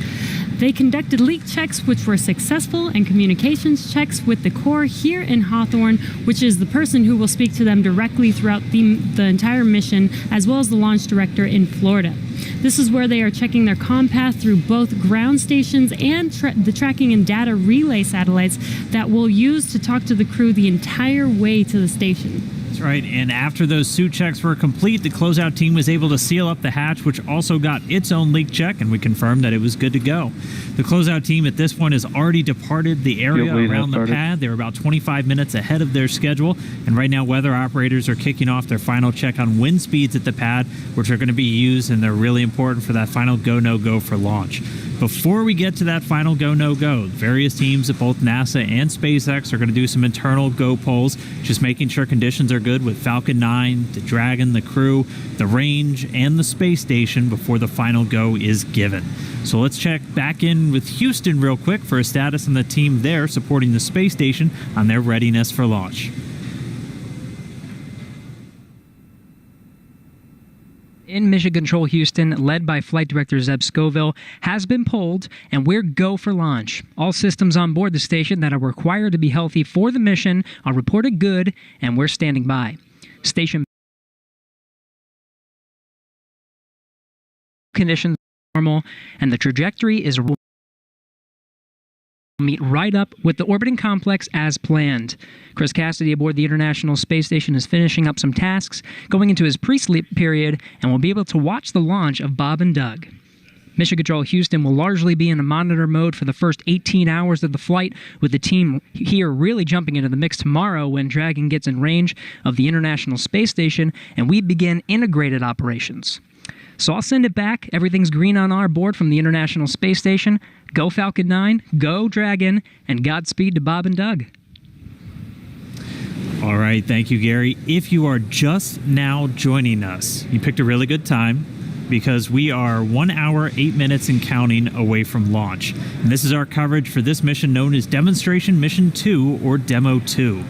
Liftoff time still holding for 4:33 p.m. Eastern, tracking no issues with Falcon 9 or Dragon, and we're still waiting for that weather to hopefully cooperate. We're still tracking a few things like precipitation and flight through clouds. We're hoping that clears within the next 20 minutes or so. Over the last 3 hours, our crew members, Doug Hurley and Bob Behnken, donned their SpaceX suits in the historic crew quarters suit-up room and made their way out to Launch Pad 39A. They walked out of the crew quarters building just as every astronaut to fly from this spaceport has done since Apollo 7. They were transported to the pad where the crew now on board the Crew Dragon spacecraft, and we're continuing to get views of them inside that cabin live. Today is a historic launch. It will be the first time a commercially built spacecraft will launch people into orbit, and the first time since the U.S. has sent people to the space station from American soil since 2011 with the retirement of the Space Shuttle program. Over the next hour, we will conduct a series of polls to get ready for launch, have Bob and Doug arm the launch escape system, and begin fueling Falcon 9. Launch is set for 4:33 p.m. Eastern. This will include a 12-minute flight to orbit and then a 19-hour flight to dock with the International Space Station at 11:30 a.m. Eastern Time tomorrow. Today's mission is the culmination of years of work between the teams at SpaceX and at NASA. Demo 2 is going to be an end-to-end flight test. We're going to start with launch today, go all the way to docking with the space station, and then when Bob and Doug come home, splashing down in the Atlantic. And this is going to be the final test for NASA to certify SpaceX for regular crew flights to the space station. And we've been hearing a little from the crew on board Dragon, which they are currently strapped into their seats, as you can see on your right screen. They're already through their seats, or they've already been strapped into their seats, and through communications and leak checks, they're able to follow all the milestones still ahead on those displays just above them that you can see there. Go ahead. Yeah, we're going to equalize the pressures in the common manifolds just to raise them a little bit. So we will be momentarily cycling the tank isolation valves. I just wanted to let you know for awareness. Just wanted to take a pause to listen into the nets. Okay, we appreciate that, Jay. So they'll be getting insight into all of the Dragon and Falcon 9 systems as we proceed towards launch. At T-minus 1 hour and 7 minutes, let's check in with John Insprucker for a status update on both of those vehicles. What's the update, John? Well, the good news is we've had a smooth countdown this afternoon. SpaceX team is working no technical issues on either the Falcon 9 or the Dragon spacecraft. For the Falcon 9, operators have they are actually still in work. They're going to complete in a few minutes propulsion checkouts that are being done on both the first and second stages. The team will be assessing their launch readiness with a final go, no-go poll. That'll come at T-minus 45 minutes, and that'll be followed by propellant loading starting at T-minus 35 minutes. Now, earlier today, Dragon operators performed a series of checkouts of Dragon's flight systems. The spacecraft is also currently go for launch. Our NASA crew, astronauts Doug Hurley and Bob Behnken, that you can see inside the Dragon capsule on the right-hand side of the display, they are currently going through the various screens, simple checks. Their hatch is closed, suit leak checks are complete, comp checks are good. The next major event for Dragon is going to be retract of the crew access arm that you can see on the left monitor up alongside the Dragon capsule. That's going to happen somewhere between 45 and 42 minutes before liftoff. Now, the big one right now is the range. The range is currently red for launch from historic Pad 39A. Now, the air and the sea space is clear, and the worldwide network of ground stations, as well as the tracking and data relay satellites, they are ready to support Dragon as it heads into orbit. But the range is red for the weather. We recently did clear, we went green for lightning, but we are still violating several constraints: rain, cumulus crowds, field mills, which is essentially you can tell that the atmosphere is energized around the launch site. We are expecting that we'll possibly clear that. We're going to hear a weather briefing at 1 hour with the expectation that those conditions may clear shortly afterwards and allow us to move into propellant loading. Also, we've been releasing balloons. What we're seeing at the upper altitudes is conditions look good for Falcon 9 with Dragon. No concerns have been expressed by the GNC guidance team right now. Now, as a reminder, today we have an instantaneous launch window at 4:33:35 Eastern Daylight Saving Time, or just past 33 minutes after the upcoming hour. So we get one chance at it today. But currently, T-minus 1 hour and 3 minutes, just passing that. Falcon 9, Dragon, our go. The range is ready to support, but now we're waiting on the weather as we've been expecting all afternoon. Thanks, John. We've got an extensive history now of flying Falcon 9 from the Florida coast, and just last year completed a test run of the mission that we're less than an hour from beginning here today. The purpose of that mission was to demonstrate Dragon's capability to safely and reliably fly to and from the International Space Station. The success of Demo 1 was a really exciting moment, and it paved the way for today's mission, where we are just moments away, hopefully if we get that weather, from flying U.S. astronauts from U.S. soil for the first time since 2011. Dragon and Falcon 9 together have years of operational experience, or what we refer to as flight heritage. As I mentioned earlier, SpaceX has successfully completed 21 flights of Dragon to and from orbit since 2010, including 20 trips to the International Space Station. Not only have we conducted thousands of hours of testing, we've also enhanced and added a number of safety features to Dragon. Much of what was learned with the Cargo Dragon was leveraged in the design of this vehicle. Valve cycling is complete, expected behavior, and wanted to hear if you were able to hear those. We actually did, Jay. We were just making a comment about that. Heard some clicking, and Bob watched it on the systems display, so absolutely. Copy all. And that again right there, that's the crew talking to the core here in Hawthorne, California, who's going to be talking to them throughout their ascent uphill today. So they were just doing a quick checkout. Bob and Doug confirmed they were able to hear it. Sounds like everything's still good, so still no issues with Falcon or Dragon. Back to what we were talking through as we're describing these systems, a lot of what SpaceX did with Cargo Dragon has been leveraged into this Crew Dragon. The vehicle is designed to be fully autonomous, which means it can basically fly itself, but it also features a full manual override capability if the crew needs to take control in case of emergency. Many of the other enhancements help towards SpaceX's goal of reusability and less refurbishment time between missions. So let's take a closer look at some of these advancements. Standing at almost 27 feet tall from bottom of the trunk to top of the nose cone, Crew Dragon's composed of two main elements. We have the capsule up top, which is designed to hold the crew and any pressurized cargo, and then an unpressurized section known as the trunk on the bottom. And the nose cone at the top of the capsule protects the docking system as well as the guidance navigation control system, or what we call GNC. The nose cone opens for docking and remains attached to the Crew Dragon spacecraft, unlike the previous version of Dragon, that helps towards our reusability Dragon efforts. SpaceX, we are at T-minus 1 hour. You are go for Section 6. When ready, report go for launch. SpaceX Dragon will put Section 6 in work.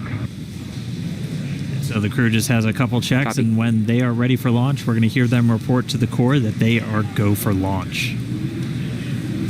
Continuing to walk you through the Dragon spacecraft, opposite of that nose cone is the trunk. We can see it on the left-hand screen there, where it's kind of split right down the middle with the left side black and the right side white. The trunk provides an attachment point to Falcon 9, the Dragon capsule, and can carry any cargo uphill. On the outside, one half of the trunk contains a radiator that rejects heat from the active thermal control system into space using SpaceX's new Pika tiling technology. The other half contains solar cells that are used to charge the spacecraft's batteries during flight. SpaceX Dragon, Bob and I are go for launch. And you heard that call out right Copy, there. go for launch. Next up will be the go no go pull at T-minus 45. Bob and Doug are go for launch, and next up, We're holding in step 6.5. you're hearing it live from the nets. This is amazing, very exciting. The spacecraft is designed to accommodate up to 7 crew members with modular seats that can be removed and replaced by additional cargo. The seats are made of carbon fiber and will be custom sized for any crew members flying on board. And that control panel that's centered between the pilot and commander seats consists of 3 touchscreen displays, and that just again allows the crew to operate the vehicle and fly it manually, but also look at all of their procedures, relative position over the Earth, the space station, any alarms, alerts, anything that they could possibly want to do on Dragon is through those touchscreens. And lastly, our Super Draco launch escape system is a key safety feature of Crew Dragon, giving the crew the ability to safely escape from the time of launch all the way to orbit. And that launch escape system was put into work a little bit earlier this year, again on that in-flight abort test. As we look to the future beyond this test flight, the first operational SpaceX crewed mission for NASA will be a little bit later this year after Bob and Doug come home. NASA astronauts Mike Hopkins, Victor Glover, and Shannon Walker, and Suichi Noguchi of the Japan Aerospace Exploration Agency, or JAXA, were chosen to support this mission, being called Crew 1. But today, Doug Hurley is the spacecraft commander for this mission. He previously flew on 2 space shuttle missions as the pilot on STS-127 and STS-135, which was the final space shuttle flight. Here's a closer look at Doug Hurley. Please review your launch commit criteria. Again, this is to review and confirm no violation of launch commit criteria. We are tracking one issue with weather still. And I think we'll need to track that all the way down to launch to clear that. This pulls also go for arming and launch escape system and a go for propellant load. And to see on Countdown Net reporting that the technical poll was completed, all systems are proceeding. We're monitoring the weather as LD briefed. We're also looking at a watch item on a hydraulics QD rod ring. Ring pressure will come up at minus 8 minutes 30 seconds, and we'll be able to verify decay rate. No concerns at this time. Everything's reading nominal, but watching that item. No other constraints on Falcon 9 or ground systems.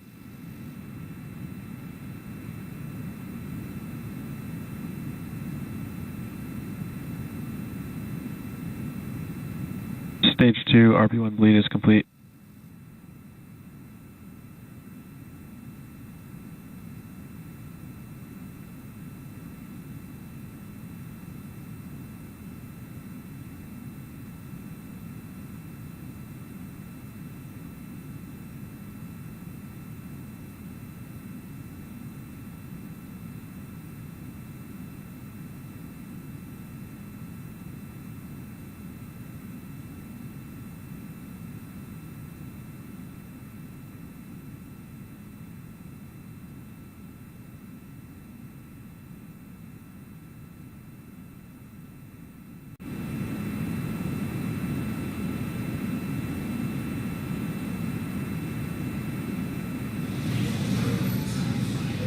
All right, we just crossed the 55-minute mark away from launch. Sitting right next to Doug Hurley, who's closest to your screen, is NASA astronaut Bob Behnken.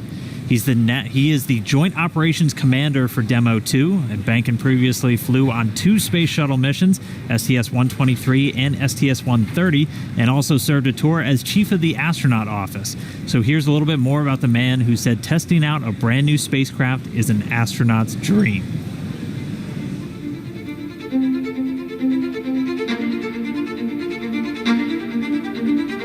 When you go through the launch day preparations, there's a lot of moments that kind of stand out to you. One is the kind of the celebratory piece of it, which is that you're walking out of the suit up room and getting in the vehicle that's going to take you to the launch pad. When you close the hatch, that's really when Doug and I are in the vehicle, and it's our vehicle, and we're really in control of the mission at that point. Test pilots, their task proved that man could fly into orbit around the Earth and return live and well to talk about it. There's always a balance of managing risk as you go forward to execute a test point and figuring out a way to, collect the data. We hear a sound. Okay, is that sound an expected sound? Or we see a light, is that light an expected light? What's the source of it? Does it sync up with something else that's going on or not? So trying to dissect all of that in real time in your head is, a lot of things happen like that on launching of a vehicle. From St. Anne, Missouri, he is an Air Force colonel and flight test engineer. He flew aboard Space Shuttle Endeavour twice. Introducing NASA astronaut Bob Behnken. My career at NASA has kind of spanned a couple of decades at this point. I arrived with the class of 2000, went through the training program, primarily focused on the Space Shuttle and the International Space Station, learning those systems. Having launched a couple times on vehicles, the second time was definitely different than the first time. You can feel a little bit guilty of, hey, should I study one more thing? Or is there one more piece of information I should get? Am I really prepared or not? So that's definitely different between where I was on my first flight and where I'm at right now. It's been really interesting, I think, for both my wife and I to have gone through the process of seeing each other launch in space. I've seen her take that risk and had it be in front of her, and I've done that to her. And there's just something different about watching a rocket launch when there are people on board. You feel a little bit differently about the pit of your stomach, and I can only tell you it's multiplied significantly when it's somebody that you know, and then somebody, of course, that's a family member. It's even multiplied more. For me personally, as a spouse, watching everything that Bob has put into this over the last 5 years, the dedication that he's shown, the perseverance is pretty special. For both of us, though, the way our minds work, it won't be until sort of the mission is complete that you have really a chance to savor it and celebrate it.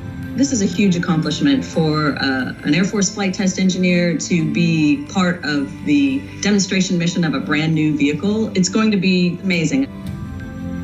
Without a partner that has that same appreciation, I think it can be challenging for some folks. There's a lot of work and a lot of time that takes away from family that that my spouse appreciates, and I love her for that. Really, my role on the Demo 2 mission is to make sure that we get this vehicle tested and evaluated so that we can move on to more operational missions at the International Space Station.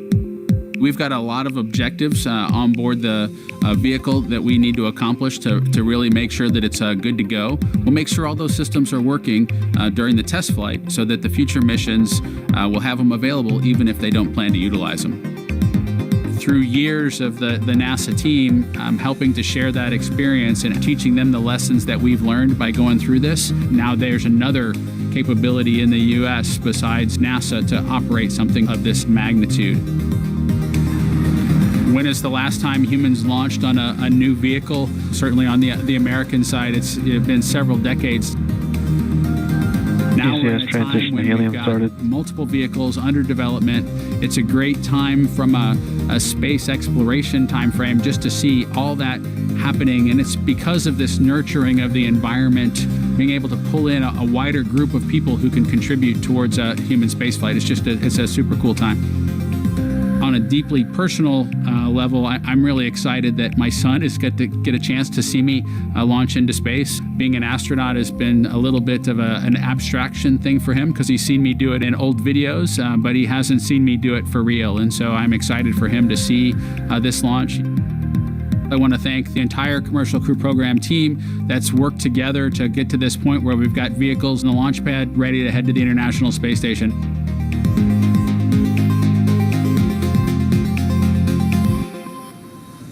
We're just over 49 and a half minutes away from launch of the Falcon 9 carrying Dragon to the space station. Right now, the launch director and the launch team are preparing for a readiness for launch poll. In this poll, the 13 members of the launch team will electronically indicate a go for launch. This is also the go for propellant load. Now, we're going to hear that in a couple of minutes, so while we wait, we are tracking you watching from all over the country. We're seeing large numbers of you logging on or tuning in from coast to coast, as well as around the world. We want to know, is this your first time watching a launch live? If not, how many have you seen before? tell us using the hashtag LaunchAmerica from your favorite social media website. As for me, this isn't my first one. I've seen a lot, but everyone is exciting. Now, coming up, we're going to go into a readiness poll, as I mentioned. Currently, right now, on other nets, the SpaceX launch director is checking to verify the Dragon team is ready and that the NASA launch management team is ready. They'll come back at about T-minus 47 minutes with instructions to the SpaceX Falcon 9 team to make their final assessments. Then they log into the procedure. It's a little different than the old days where you would hear a go, go, go, position by position, all up and down the row. In this electronic age, everybody just clicks on whether they're go or no go. The launch director will then, at T-minus 45 minutes, summarize the end of the poll and will then provide instructions for the team. At the same time, we will begin getting ready for the crew access arm retraction, and we'll show you that on one of the screens that we've got up.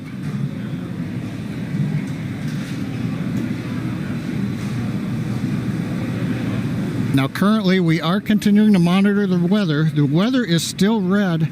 It is improving. We're looking at one cell between the radar and the pad. We're keeping our fingers crossed that conditions will improve, but we're going to be watching that for about another 15 minutes.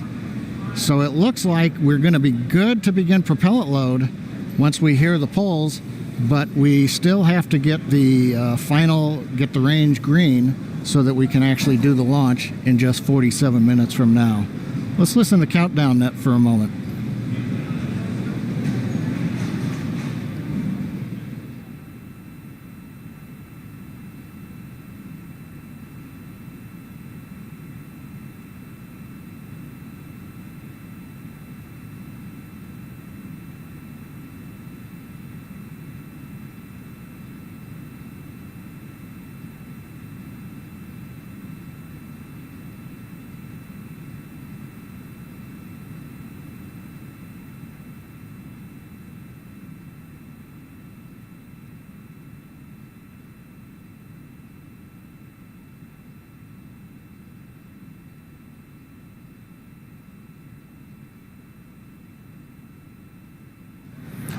Right now, coming up on 46 minutes, 10 seconds before launch.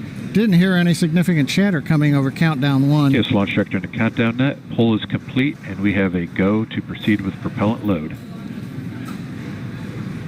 Launch control, proceed with swing into crew arm. Arming crew arm movement for T-minus 45 minutes. Thank you, launch control. A reminder in control room on hold and launch escape protocol. For non-urgent no-go conditions, brief CE or LD, and it will approve aborting the launch auto sequence and proceed to launch abort. For urgent issues affecting the safety of the operation, operator shall call hold on the countdown net. Launch control will abort the launch auto sequence immediately and proceed into the launch abort auto sequence. Operator shall also advise the launch director whether structural breakup or fire is imminent or occurring per Dragon manual escape flight rules. Remainder on fire alarm instructions. Here in Fire Room 4, in the event of a fire alarm, key operators, previously briefed, will remain at their post while the alarm is evaluated. In the event that personal safety is threatened, we will evacuate to the south-facing emergency exit, which leads directly outside. One final reminder, we'll be arming the launch escape system momentarily. Need all personnel, please stay in your seats from now through orbit insertion and Dragon separation from the second stage. Crew access arm retract has started. And you've heard Mike Taylor, the SpaceX launch director, give instructions to the team. We've also just heard the call. The crew access arm retraction is underway. Great view from the camera inside the White Room as we see the arm moving away from the Dragon capsule, one of the major events necessary to get down to T0. The next one coming up will be arming of the escape system on the Dragon capsule. Now, right now, the next plan for Falcon 9, T-minus 35 minutes, we will begin loading propellant onto the first and second stages. Now, currently, Falcon 9's looking good. Dragon's looking good. The range continues to be go for launch in terms of the clearance around the launch pad, both the air and the sea space. Looking at the flight corridor, the ground stations, the NASA tracking and data relay satellites are ready to support. And we just continue to monitor the weather Our team is getting constant updates. We're monitoring weather data sensors around the launch site, looking to make sure that we can get everything into the green position. The one that we're mostly looking at right now is how much rain we're going to get between now and liftoff, whether it's just going to be mild precipitation that's within the rules for loading propellant. That's what the expectation is, but we're going to continue to watch that.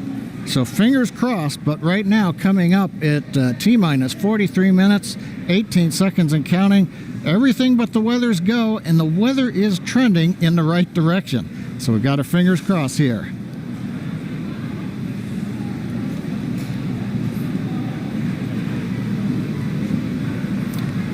At this time, we're going to send it back over to Kennedy Space Center as the action is picking up on the launch pad. Thanks, John I. Now that countdown clock is continuing to tick, and we are 42 minutes and 46 seconds away from launch.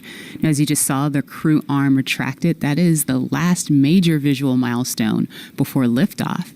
And we should be hearing out on the net soon confirmation that the launch escape system is armed. When that happens, all 8 of the Super Draco throttle valves are opened, which means that those engines can ignite. For Section 7. Okay. So that means those 8 throttle valves are opened, and if those Super Dracos needed to fire in order for Dragon to escape off of the pad, they could. And so things running just a little bit ahead of schedule right now. Fuel bleed is complete.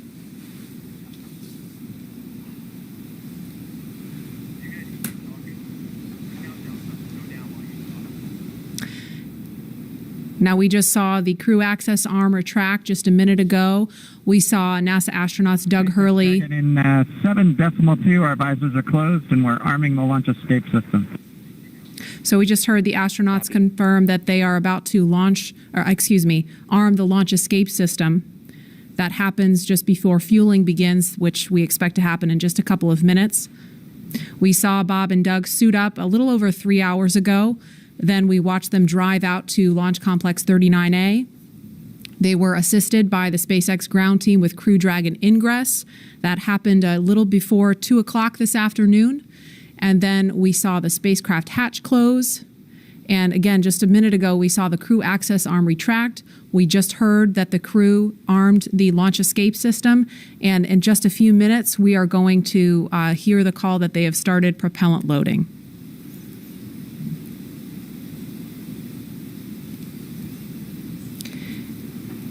Launch escape system is verified armed. So we just heard that verification that the launch escape system is armed. We're switching to GN2.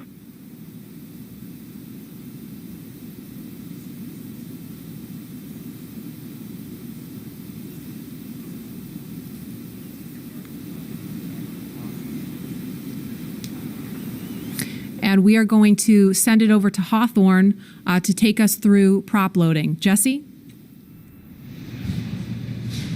From the parachutes to the launch escape system, SpaceX has designed Crew Dragon and Falcon 9 to be the safest launch vehicle ever flown. And joining us today, we have SpaceX's Nick Picone, who was our mission manager for our in-flight abort mission earlier this year and currently works on the Starlink team.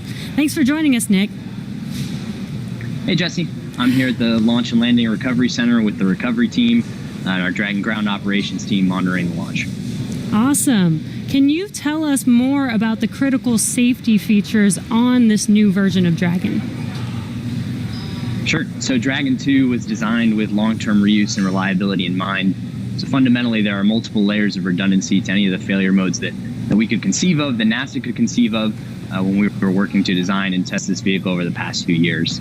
But in the event that we encounter an unforeseen failure mode or multiple failures which push us outside of our design space, Dragon also has backup systems and operational controls intended to keep Bob and Doug safe. I'm sure you've heard a lot about it today, but the launch escape system is the primary backup system that we have from the moment that the vehicle is here on pad being fueled all the way up until orbital insertion. At a high level, the launch escape system, in the event of a major Falcon anomaly or emergency, will terminate Falcon thrust, separate Dragon from Falcon, and it'll use Dragon's 8 Super Draco engines to quickly pull the vehicle away from any kind of Falcon anomaly. And you talked a lot about the launch escape system. How exactly is that activated? Is it autonomous? Is it manually activated? Definitely. So for this system to work as designed, you have to remember that the vehicle could be flying at hundreds or thousands of miles an hour through the lower atmosphere. So it's really important that it's extremely fast and highly reliable with very low chance of false positives. The launch escape system fundamentally is set to look at a set of pre-programmed criteria which are on board the vehicle. Dragon and Falcon are looking at high rate telemetry, looking for abnormal vehicle dynamics, loss of communication between critical systems, or manual commanding. Our launch director and chief engineer, who you've heard a lot from today, are capable of sending a manual command to Dragon to initiate a launch escape. And Bob and Doug are also always able to actuate the launch escape handle and initiate a launch escape themselves as well. Now that the system is armed, all of this is currently active on the vehicle. Wow, it sounds like there's a lot that goes into it. And we did have an in-flight abort test earlier this year to test this out. Can you tell us what we learned from that test? Definitely. It was possibly the most flight-like test of an orbital class booster in history. It was a fully flight-like test using a full Falcon 9 rocket, which we had to knowingly destroy in order to get this fully integrated system. For folks who didn't get a chance to see it, the vehicle followed a normal crew launch trajectory. About a minute and a half into flight, we had Dragon autonomously trigger the launch escape system based on a reconfiguration of those triggers I was just talking about. For propellant and load. thankfully we had some calm. We continued through flight, had a successful parachute deployment and splashdown, and we did see Falcon rather spectacularly blow up about 10 seconds after separation. It's important to recognize that all of that happens from command to actual separation of the vehicle in under half a second. Wow, yeah, that sounds amazing. Thank you so much, Nick, for joining us and talking through those details with us. Enjoy the launch today. So we're going to send it back to KSC with Lauren. Thank you, Jesse. We are about a minute and a half away from propellant load. At T-minus 35 minutes, we should hear the call out on the nets that propellant load has started. So that's about a minute and 13 seconds away.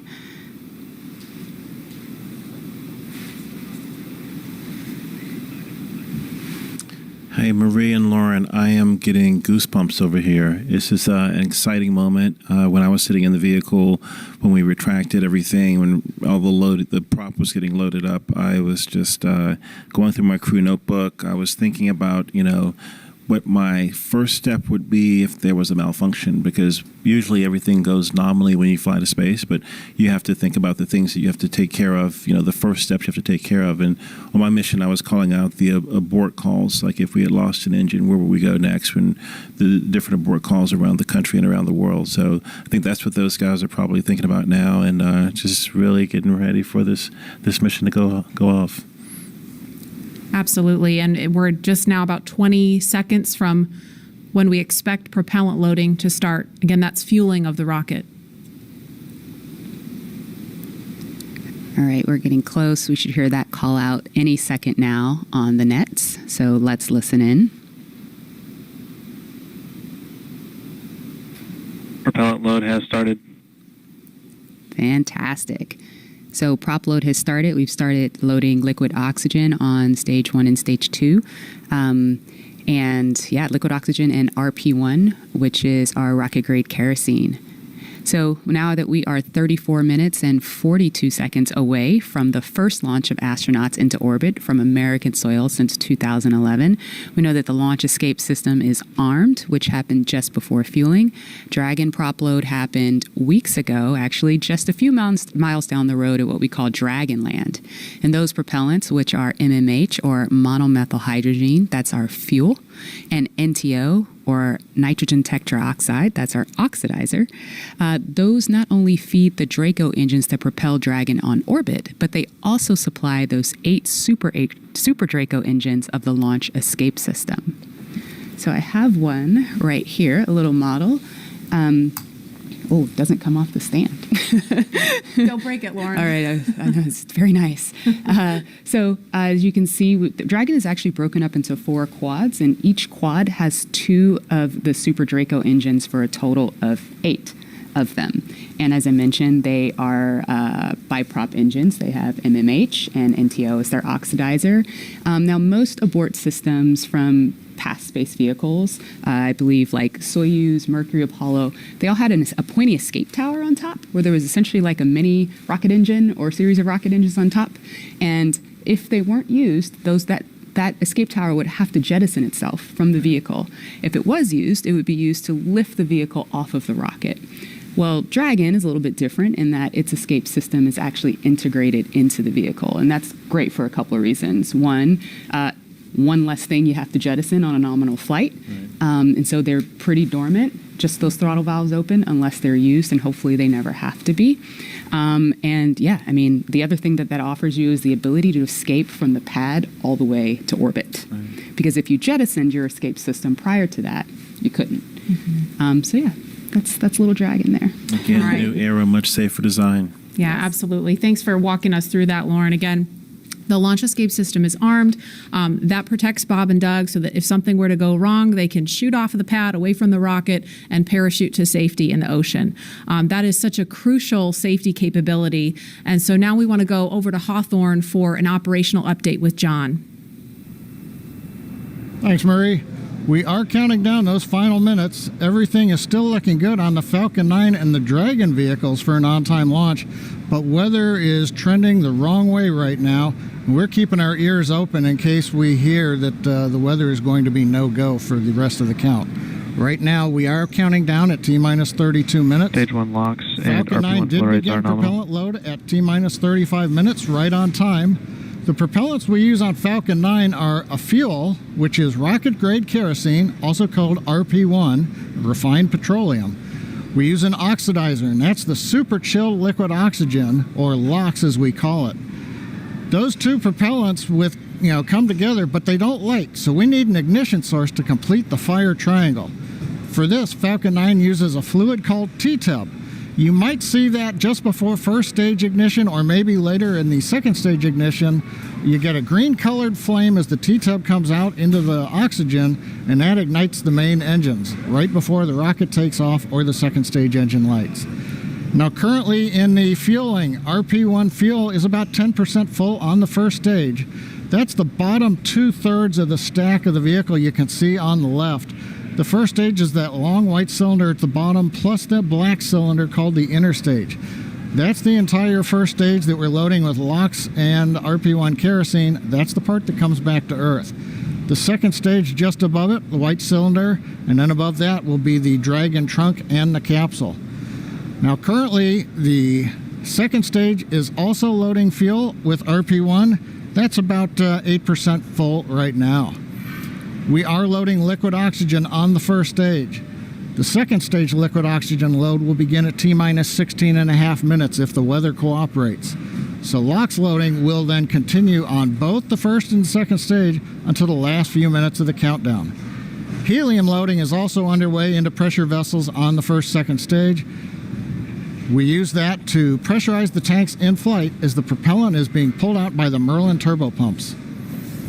Dragon on board the spacecraft. You can see the astronauts are monitoring systems while propellant is loaded into the Falcon 9. Now when we Stage 1 flew cryo-helium load the has first started. demo flight last year and then the in-flight escape test earlier this year, the sounds inside the Dragon capsule were recorded.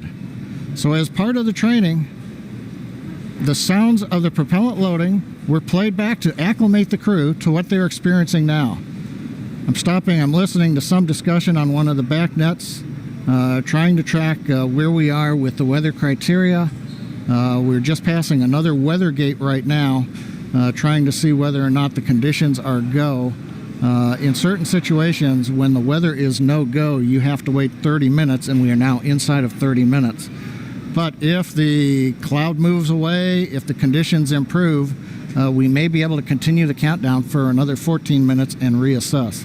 So we're waiting to see whether or not we can continue the count. Currently we are. The range, they're ready to support with no problems in the air and the sea space area. But again, the weather, that's the one that's looking bad, and we're going to continue to listen. And as a reminder, today we have an instantaneous launch time. So at this point, if we hear a hold for any reason, we're going to have to stand down and target our backup launch opportunity on May 30th.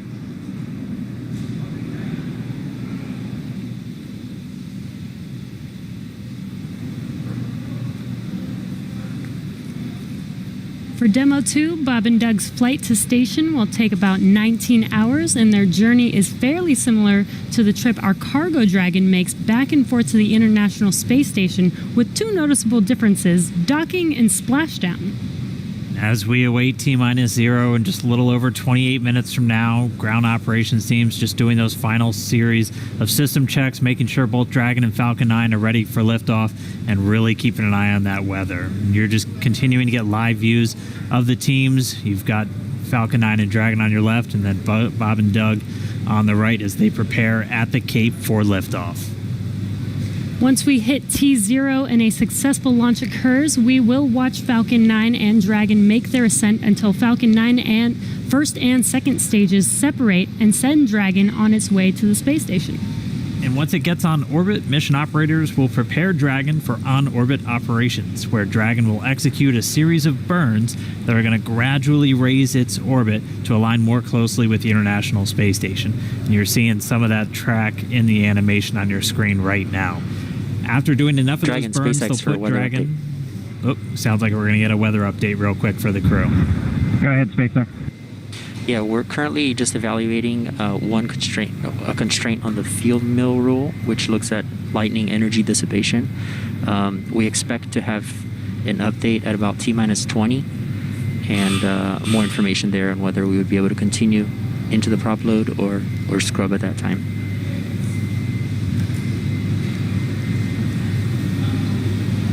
Okay, Jay, thanks for the update. We appreciate it. Copy. So I'll give you some more words in about 6 minutes. Okay, so it sounds like we're going to find out in about 6 minutes if we're going to have enough time. And John, I was referring to a couple of those weather situations where we have to have a certain amount of time. In this case, with the field mills, about 15 minutes. So they have until about 16 minutes and 30 seconds to really make sure that we're going to have enough time for that to dissipate. So we're going to be listening for that weather update in just a couple of minutes, but it is going to be a pretty interesting trip uphill for them once they actually get on orbit. And a very exciting countdown with 6 minutes to figure out if we are launching today. But targeting back to what we were talking about, next Dragon will make its approach and actually dock with the space station. This is a very different process from what we've seen with Dragon cargo deliveries in the past, which used a process called berthing. Now, berthing requires a spacecraft to approach the station and then stop so a crew member can maneuver the station's robotic arm to capture the spacecraft. Docking on this version of Dragon can be done autonomously. Stage 2 cryo-helium load started. Autonomously with no crew aboard the station. It's typically a faster process, both when arriving and leaving, but it does still require pinpoint accuracy to approach safely. Once captured, a spacecraft then gets attached to a common berthing mechanism. It's the same type of port that we use to connect each of the modules together on board station. It's a little bit slower process than docking, but the hatches are significantly larger than docking ports, which makes them perfect for bringing up large cargo items. Dragon will spend up to 120 days docked before preparing to return home.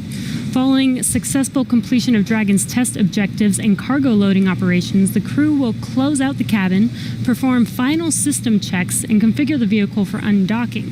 Once the automated undocking sequence is complete, Dragon will complete 2 departure burns using its Draco engines, pushing it away from the space station.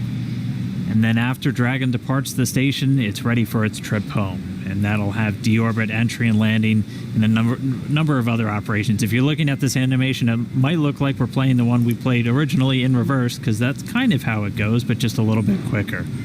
All of the operations following the final departure maneuver will include things like trunk separation, closing that nose cone again, executing a deorbit burn, and once they're inside the atmosphere, deploying drogue and then main parachutes, and then finally splashing down off the Florida coast, at which teams will move in, get Bob and Doug up out of the water, and get them out of the capsule once they're on the boat.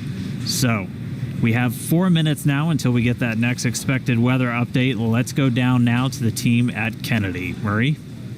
All right, thanks, Dan. If you're just joining us, we are now T-minus 23 minutes and 48 seconds from the first launch of astronauts to the International Space Station from U.S. soil in 9 years. We're going to find out in less than 4 minutes if the weather looks good for that. And this will mark the beginning of a new era where more people will be able to fly to space than ever before. In fact, we took a poll a little bit earlier to ask you if you had the opportunity to fly to space, would you go? And 86% of those of you watching answered that you would go to space. That's an incredible number. I think, realizing that you don't have to be a military astronaut or a NASA astronaut to fly in space. You can be a regular just a regular person going up to space on a SpaceX type rocket. So I think that's why the numbers are so high. Yeah, and we are really thrilled to see all the folks watching along online. I know we certainly hope that that this is a go, but we're going to hear a little bit of a weather update in less than 3 minutes now. And Leland, I know they're waiting for a weather update, and they've come, almost all the way down the count. What do you think Bob and Doug are thinking about right now? We on SES 129, we were having some weather problems, and I think we were getting close to the countdown. And then it seemed like the sky just cleared up right above our heads. We saw it and we knew where we were going. And, we always know that, you can have any types of delays, fuel prop delays, all kinds of things that can happen. But we've trained over and over and over again for these types of scenarios. And so, we want to be safe. We want to be safe for our families. And we'll, do this another day if it doesn't work with the weather. I love that John I always says weather. It's that thing that everybody talks about, but no one can do anything about it. I know. And it is this interesting thing of just, succumbing to Mother Earth. She's going to tell us if we can go or not today. Right. Yeah. Well, if it happens, look at it this way. Bob and Doug got one really great rehearsal in, right? It's always best to practice and practice and practice, yes. So again, we're less than 2 minutes now from that weather update that is going to go directly to Bob and Doug, and we will quiet down so we can listen in for that, because I know we can't wait to find out what that is. And those of you watching that have been following along, we are eagerly awaiting to hear whether the weather is going to be a showstopper today.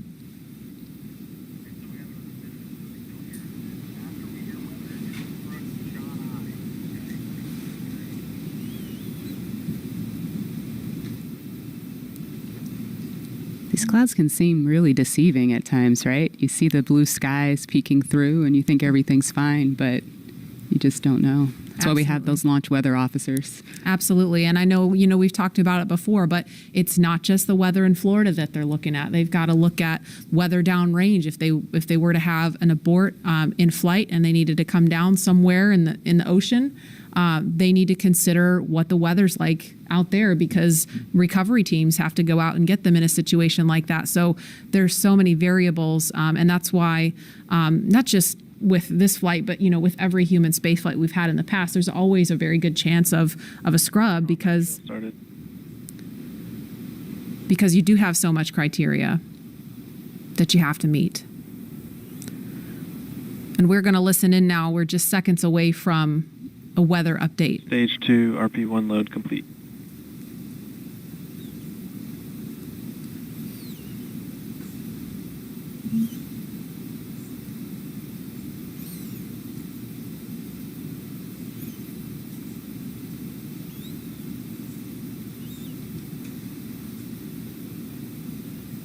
That is liquid oxygen you see venting off the rocket. That's completely normal and expected. We're standing by for a weather update. Unless you can give us another 10 minutes, I don't think we're going to get there with any of the rules today. I'm going to give you 10 minutes.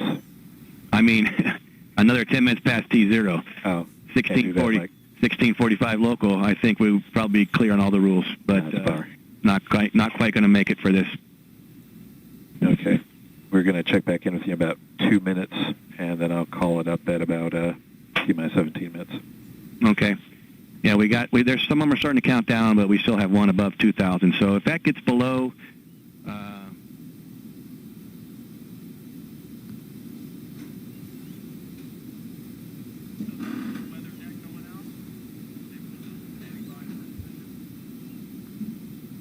And that didn't sound great right there. That was the weather net going out, but we're still standing by for a final decision.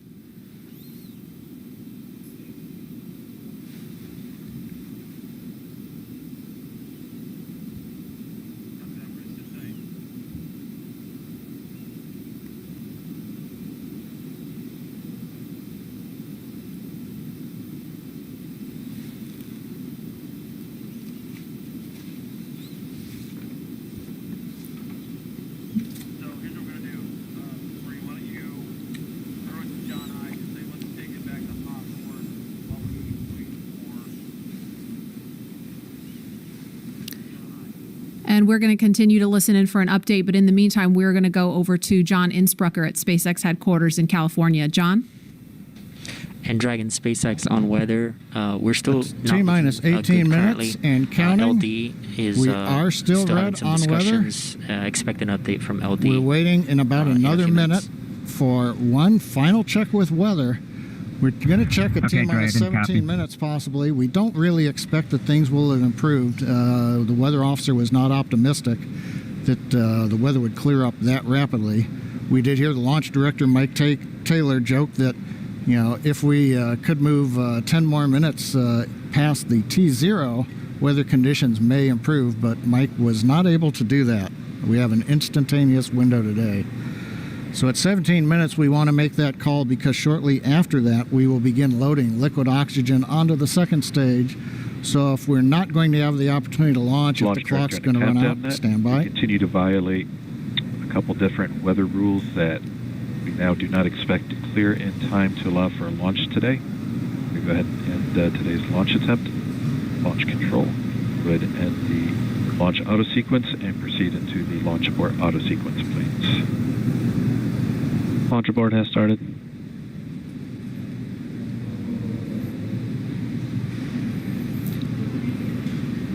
And Dragon SpaceX, unfortunately, we are not going to launch today. You are go for 5.100 launch scrub. 5.100. It was a good effort by the teams, and we understand, and we'll meet you there. Copy all. We've heard the call from the crew. They have been informed. Launch director Mike Taylor has called a scrub for the day, and we got the feedback when the Dragon team informed Bob and Doug. They said we gave it a good try, but they understand, and we are here to try another day. So right now we did officially hold the clock. It looks like at T-minus 16 minutes, 54 seconds. The launch automatic sequence that controls the Falcon 9, the loading of propellants, the cycling of valves, that is also stopped. We now proceed into what is a normal scrub sequence for us. We practice this every launch. So now we move into safely taking the propellants, the pressurization gases back off the first and second stages. As things get into a safe configuration, then we will disarm the escape system on Dragon, and we'll bring the crew access arm back around the spacecraft. So right now, we got down to just inside 17 minutes. The hardware was working very well on both Dragon and spacecraft. We had the fuel loading going on. We had liquid oxygen loading going on, everything but the second stage. And the weather just needed a little bit more time to clear the conditions. We didn't have that time because we had an instantaneous window. And so with that, SpaceX launch director had to call upon the input from weather, Dragon, copies had to all, about call 30 a minutes. scrub Thank for you, the Mike. day per the safety rules that we have for this flight. So right now the team is undergoing the post-scrub operations on both Dragon as well as Falcon 9, working with the range. No issues being reported right now as we start to go through that sequence. Everything looks good. And Dan, we had a good webcast going here until the very end. So You know, we'll look at it as now we've had another great dry rehearsal. Last Saturday we did a dry one, I should say, and today we've done a wet dress rehearsal. But sorry, we just couldn't get there, Dan.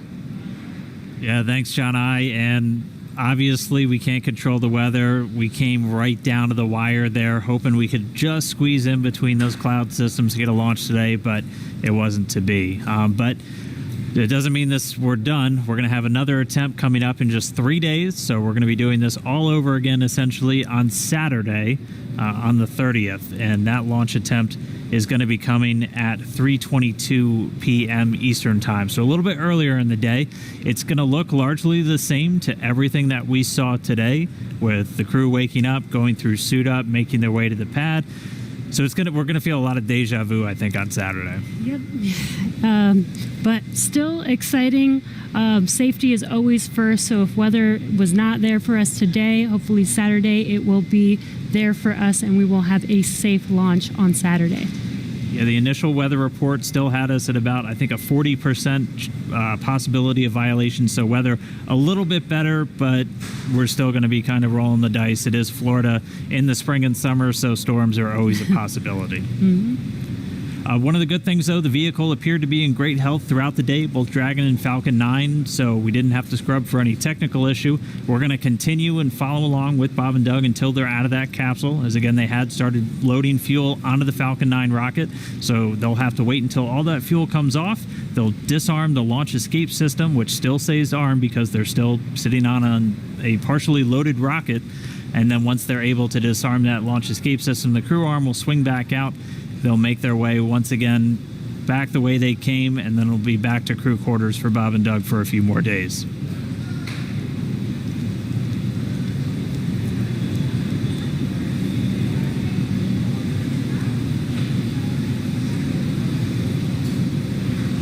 But if you're just now tuning in, wondering why we're not still counting down, we did have a launch scrub today. We were just a little under Stage 17 1 LOX minutes. and fuel flow rates are nominal for offload.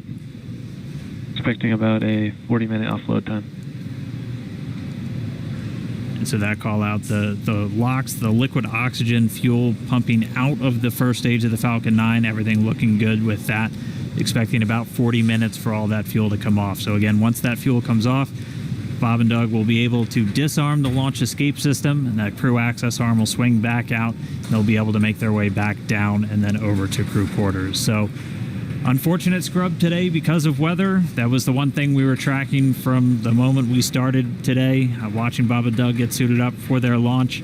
We did abort today's launch, or scrub today's launch, with a little under 17 minutes to go until our T0 time, which was 4:33. So that's going to move us to our next attempt, which is coming up on Saturday, and that time is going to be 3:22 p.m. Eastern time, so a little bit earlier in the day for Bob and Doug and for everybody else watching around the world. They're still going to have a 19-hour flight to station if that's when we launch, and a lot of the stuff that we saw today is going to look very similar, but we're just going to have to try again, cross our fingers, hope for a little bit better weather the next time. And again, this goes with every launch. We do track everything all the way down to T0 to make sure that everything is go, making sure that the range is go, weather is go. So this is standard procedure. We always tend to make sure that we have a backup day, launch day, in case we do have scrubs like today. So this is pretty normal and standard. Nothing to be worried about. Again, we do this for the safety of our vehicles, as well as today we had astronauts on our vehicle. So even bigger reason for us to make sure that we have safe weather for them to fly. And just a reminder for everyone still tuned in, it takes about 40 minutes for all of this propellant to come off of the Falcon 9. And while it is offloading that launch escape system on Dragon, which is designed to pull the capsule away if there's any issue with the rocket or anything on the pad, that is still armed. So we're going to continue to stay with this until all the propellant's off, and then we'll see the launch escape system get disarmed. Bob and Doug will be able to open up their visors again. The crew access arm will swing back out and link up with Dragon, and they'll make their way off and then down the tower at the pad. But if you're just now tuning in, no launch today. We did have to scrub because of weather. We're going to be moving to our second attempt on Saturday, just a little bit earlier in the afternoon. Just going to continue to stand by as this propellant comes off. We heard a call that everything was going nominally or as expected so far. And then once all the propellant's off, we should see Bob and Doug make their way out of Dragon shortly after.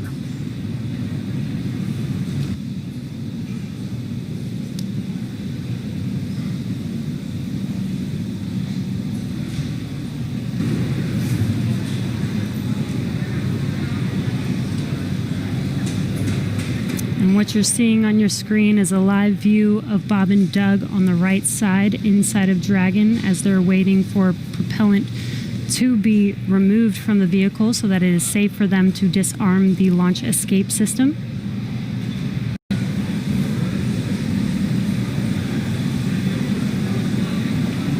And this will take a bit of time, so we are going to stay live with you to watch this as they exit the vehicle eventually and come down from standing down on launch today.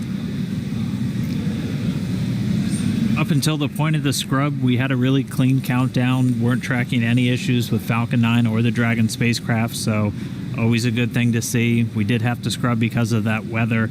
To be a little bit more specific, we were still in violation of one of the weather criterias. It was the strength of electric fields in the atmosphere that the 45th Space Wing and other weather operators are monitoring around the launch pad. And that's one of those rules where we need a certain amount of time if we're in a violation. In this offloads are case, nominal, roughly 50% on stage 1 locks in fuel, 85% on stage 2 fuel. So the propellant offload on Falcon 9 continuing to go well. But we needed a little bit more time if we were going to be able to clear that launch weather constraint. And since we do have an instantaneous launch window today, we weren't able to make it. So we hope for better weather coming up on Saturday, where again our next launch attempt is going to be at 3:22 p.m. Eastern time, and we'll be able to go through everything. I mean, we saw them get suited up. They had a great ride out to the pad. All of their initial checks on both the suits with pressure checks and communication checks went well. Able to get the Dragon hatch closed, the launch escape system arm, and Falcon 9 started its fueling. Just not able to make a good weather window today. And as John I said earlier, it was just another great rehearsal today. I don't think you can get enough practice doing this. So when Saturday comes, or when the day that we can actually launch the vehicle, Bob and Doug and the NASA and SpaceX team are fully prepared with just an extra rehearsal on the belt now. Yeah, as we had talked a couple of times throughout our countdown, the weather is a lot more complex when we're launching humans. You have some more stringent requirements in place, not only around the pad, but in the case of this launch today, we were also looking at whether the entire ascent corridor, as we call it, so basically the entire way that they were flying up the east coast of the United States in this launch today, we're monitoring that weather because those are areas that if they have an ascent abort, or basically Dragon firing off of the Falcon 9 while they're flying into space, we have to make sure that conditions are good in the sea states around those areas, just so they're not going to be landing in the middle of a hurricane, which we did have a tropical storm forming right off the coast of South Carolina today, just to help complicate things a little bit. And people might be asking, if we knew the weather was going to be a little iffy today, why continue to count down? Well, that is the reason why we do all these checks all the way to count down. In Florida, the weather is, pretty sporadic. Sometimes a thunderstorm or hurricane will pass through. Within 20 minutes, it's gone, and we could have clear skies for a safe launch. We continued as scheduled. Standard procedure again to just continue to monitor weather all the way down to the last minutes of the count, and we see what happens. So today, unfortunately, we did scrub for weather, but we will attempt again this Saturday on May 30th.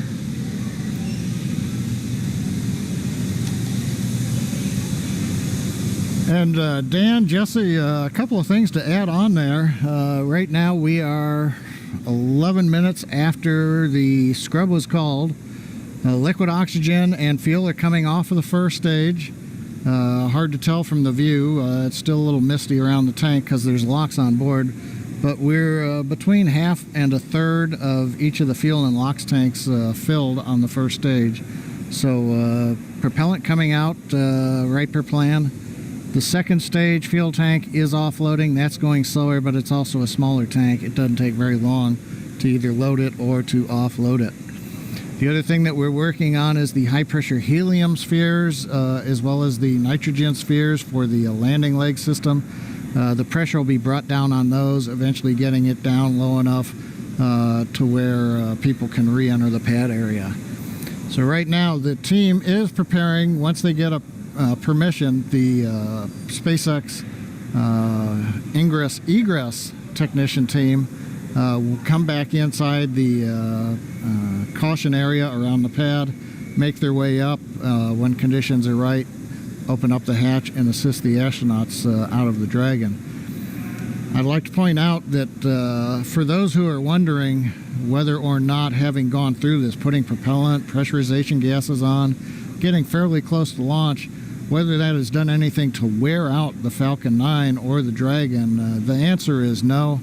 If you can recall, the Falcon 9's designed for at least 10 flights, and about time we get up to a 10th flight, we'll be doing testing to find that we probably got enough margin to continue keep flying. So this is the very first flight of a new first stage and a new second stage. So we haven't even gotten through the first flight.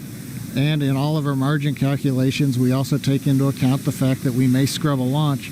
So even today's operation, where we have pressurized and we have stressed the vehicle a little bit, that's taken into account in our design and our qualification testing. The other good thing is that the most stressing part of the flight for the Falcon 9 on the first stage is the re-entry. So we didn't even get through that. So we're sitting here on the pad. It's a fairly straightforward situation and not stressing on the Falcon 9. And on the Dragon spacecraft, with the human rating factors to carry crew, there is enough factors of safety, margins of safety, redundancy, that just having two people on board and closing the hatch and even pressurizing the propellant system does not eat into the margins of the offloads continue nominally 30% on stage one. So right now everything's continuing to offload. The automatic sequences that we use routinely, both at the launch sites, Kennedy Space Center, Cape Canaveral, even Vandenberg Air Force Base, as well as in our Texas test site for first and second stage. Those sequences are running. Propellant is coming off of the vehicle per plan. And we see Bob and Doug up in the Dragon spacecraft, just waiting when we can get up there, open the hatch, and help them egress and come on back down the tower. And the other thought I had, Dan and Jesse, is right now we are coming up on what would have been T0. And I'm wondering 10 minutes from now whether the weather officer would turn around and say, yes, it turned good. You just didn't have a long enough window. We only had 1 second and we needed 10 minutes. So we'll have to ask offline and say, hey, did the weather conditions improve? And one thing I'll tag on to that Dan was mentioning and Jesse was talking about, the launch opportunities. The launch window does move earlier on Saturday a little bit. So it just happened to be Orbital Dynamics said today, if you want to go to the International Space Station and you want to launch northeast, which is the approved trajectory, you have to go right at 4:35 p.m. Eastern Daylight Saving Time. You pick another day, the T0 moves. It's just luck of the draw. We might have been doing this at 8 in the morning when we were getting lightning, or we could have been doing it a few hours from now when conditions may have been acceptable. So in the end, we can all look at Isaac Newton and Johannes Kepler for Orbital Dynamics telling us when do we launch, and that stuck us right in the middle of a period of bad weather. So there's my science lesson for today, Dan and Jesse. Appreciate that, John. That helps soften the blow of just moving past that T-0 time. But for anybody, if you're just now tuning in, wondering why Falcon 9 is still sitting there on the pad as we move past that T0, we did have a scrub for weather today. just not able to clear all of those constraints. We keep a very close eye on the weather around the pad and their whole way Dragon uphill. SpaceX for weather.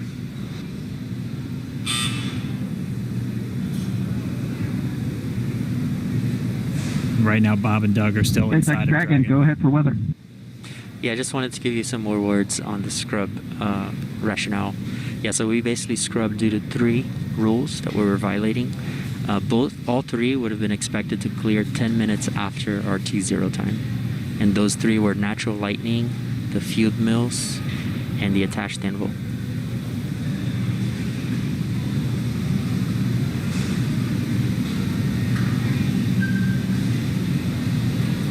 Yeah, we copy, Jay. We appreciate that update. We could see some raindrops on the windows and just figured that whatever it was too close to the launch pad at the time we needed it not to be. So we appreciate that. Understand that everybody's probably a little bit bummed out. It's just part of the deal. Everybody was ready today, and we appreciate that. And the ship was great. And we'll do it again, I think, on Saturday. Copy all. And yeah, we concur.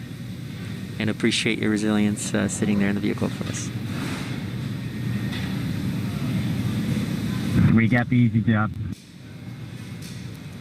Nothing better than being prime crew on a new spaceship.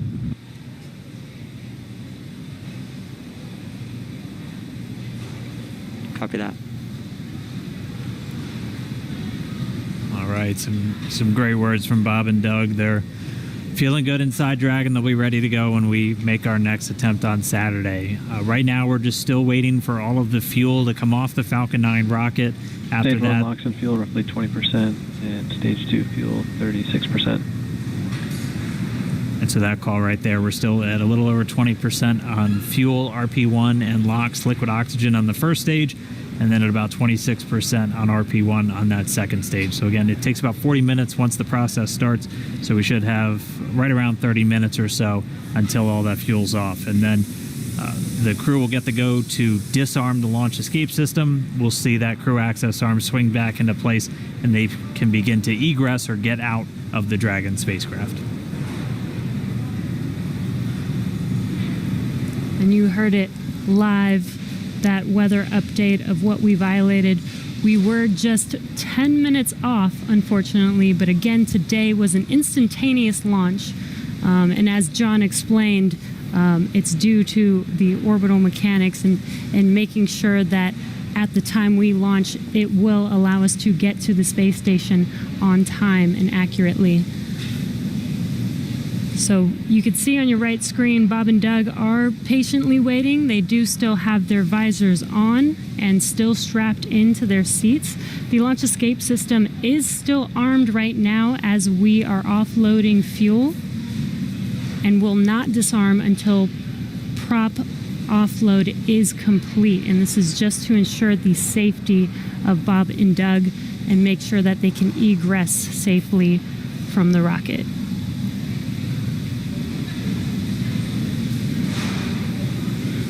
And just a reminder, today, just this first attempt, we're going to be right back here looking like on Saturday for attempt number 2.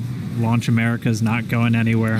still on the track to get Bob and Doug into space and get this Crew Dragon up to the International Space Station. So it's always good, if you're going to scrub, probably rather scrub for weather than an issue on either Falcon 9 or Dragon.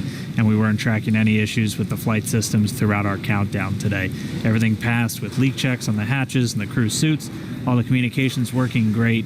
All the teams were ready to go. So as John and I said, always nice to have a little bit more practice, and we'll be right back at it on Saturday.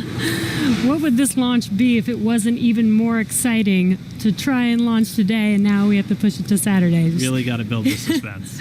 Yes. So. Hey, Dan and Jesse. Another thought crossed my mind while I'm watching the diagram here showing fuel is just about off. First and second stage, we're down under 10%. LOX is also just about off of Stage 1 LOX first is under stage. 10%. Yep, we're getting the announcement. Stage 2 fuel's roughly 20%. Stage 2 fuels at 20%. Stage 1 LOX is under 10%. So just continuing to come off of the vehicle as expected. On the monitor, Bob and Doug continue with visors down. Their launch escape system is armed, as we've mentioned.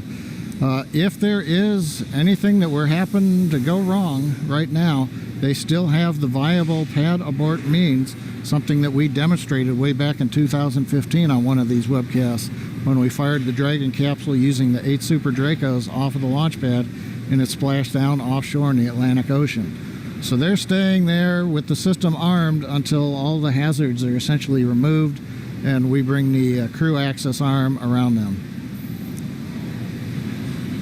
We're standing by a minute. We're going to listen to Launch Director talking to the weather officer.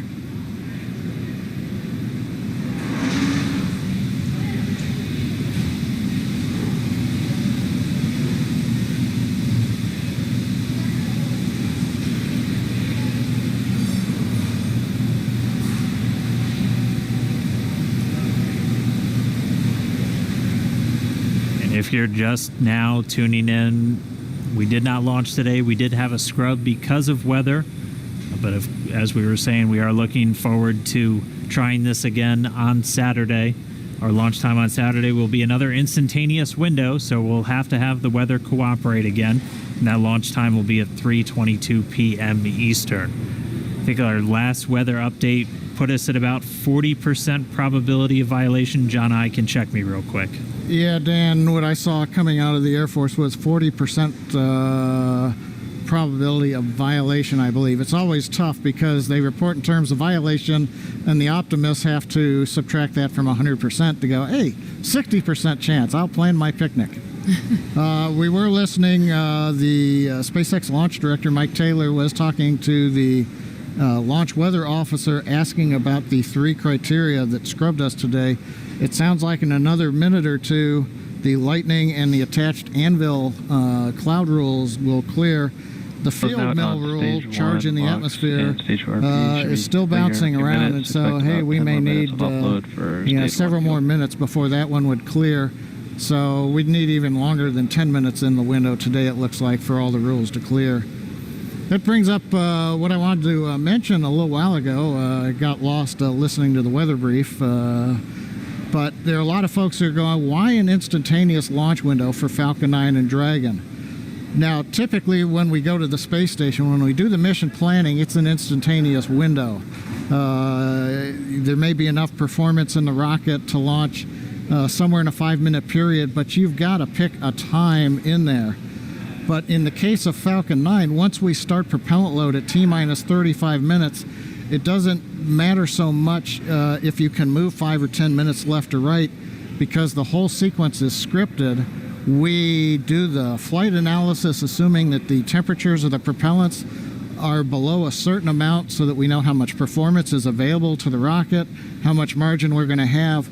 So essentially, if you start the countdown, 4 hours, 8 hours out like we were doing today, and you have a very short window, once you get into propellant loading at T-minus 35 minutes, you have to go as soon as you get to 0. We don't have the ability to stop the countdown, wait 5 minutes. Now all of a sudden the liquid oxygen starts warming up from 340 degrees below 0 in the ground system, and that changes how much performance you get carrying into orbit, and we don't want to cut into those margins. Now, if we had had something like a 4-hour window, which some communication satellites have, we could actually get down to almost 0, hold the count, detank the Falcon 9, wait a while, it takes us about an hour and a half, reload a whole new batch of cold liquid oxygen and fuel from the big storage tank that we've got there at Pad 39A, and try to launch again. But in that case, you have to be able to launch, about an hour and a half or so later after you scrub. And in the case of the International Space Station, an hour and a half from now, it's nowhere near where we need to be to get to orbit with the performance of the Falcon 9 and the Dragon. So today, it's a combination. We start the day with a 1-second window. Yeah, just informing you, it's but been once 2 we hours, get inside of 35 minutes, it becomes an instantaneous window for the Falcon 9, regardless of what the customer may be able to give us. So there's a little explanation for folks who are wondering why we have such a tight window. Right Okay, now, we it looks copy, like we couple of are minutes or bringing the so, last bits comfort of level, fuel I would off of the say, is stage, just about what and we'd liquid expect. I oxygen think, is you know, just about off of the just the stage. standard stuff, but So not too things bad at all. are clocking right along per the 40-minute Copy all. timeline. Everything looks good, and we'll wait to hear that we're clear, and then when we get the call for Bob and Doug to go ahead and disarm launch escape system, and the crew access arm will watch come back out, center itself around the Dragon hatch, and then the ingress team will go up there and open the hatch. Thank you for the science lesson, John I. Hey, no charge. Much appreciated. We did hear a quick call to the crew there. We should be just under 10 minutes away from that prop offload completing. It looks like we're just tracking Stage 2 the fuel offload RP1 is complete. And there we have the confirmation. Stage 2 offload's complete, and we should have now just the RP1, so that densified propellant, or the RP1 is kerosene. We should be under 10%, a little under 10 minutes until that's off. And then we'll step through those events we were discussing, where they'll be able to disarm the launch escape system, get the arm back out there, and Bob and Doug can begin to exit the Dragon spacecraft.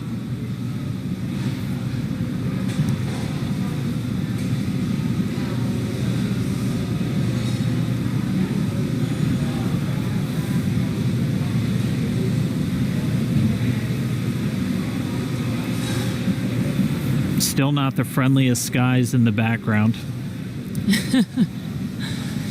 That is Florida, though. The weather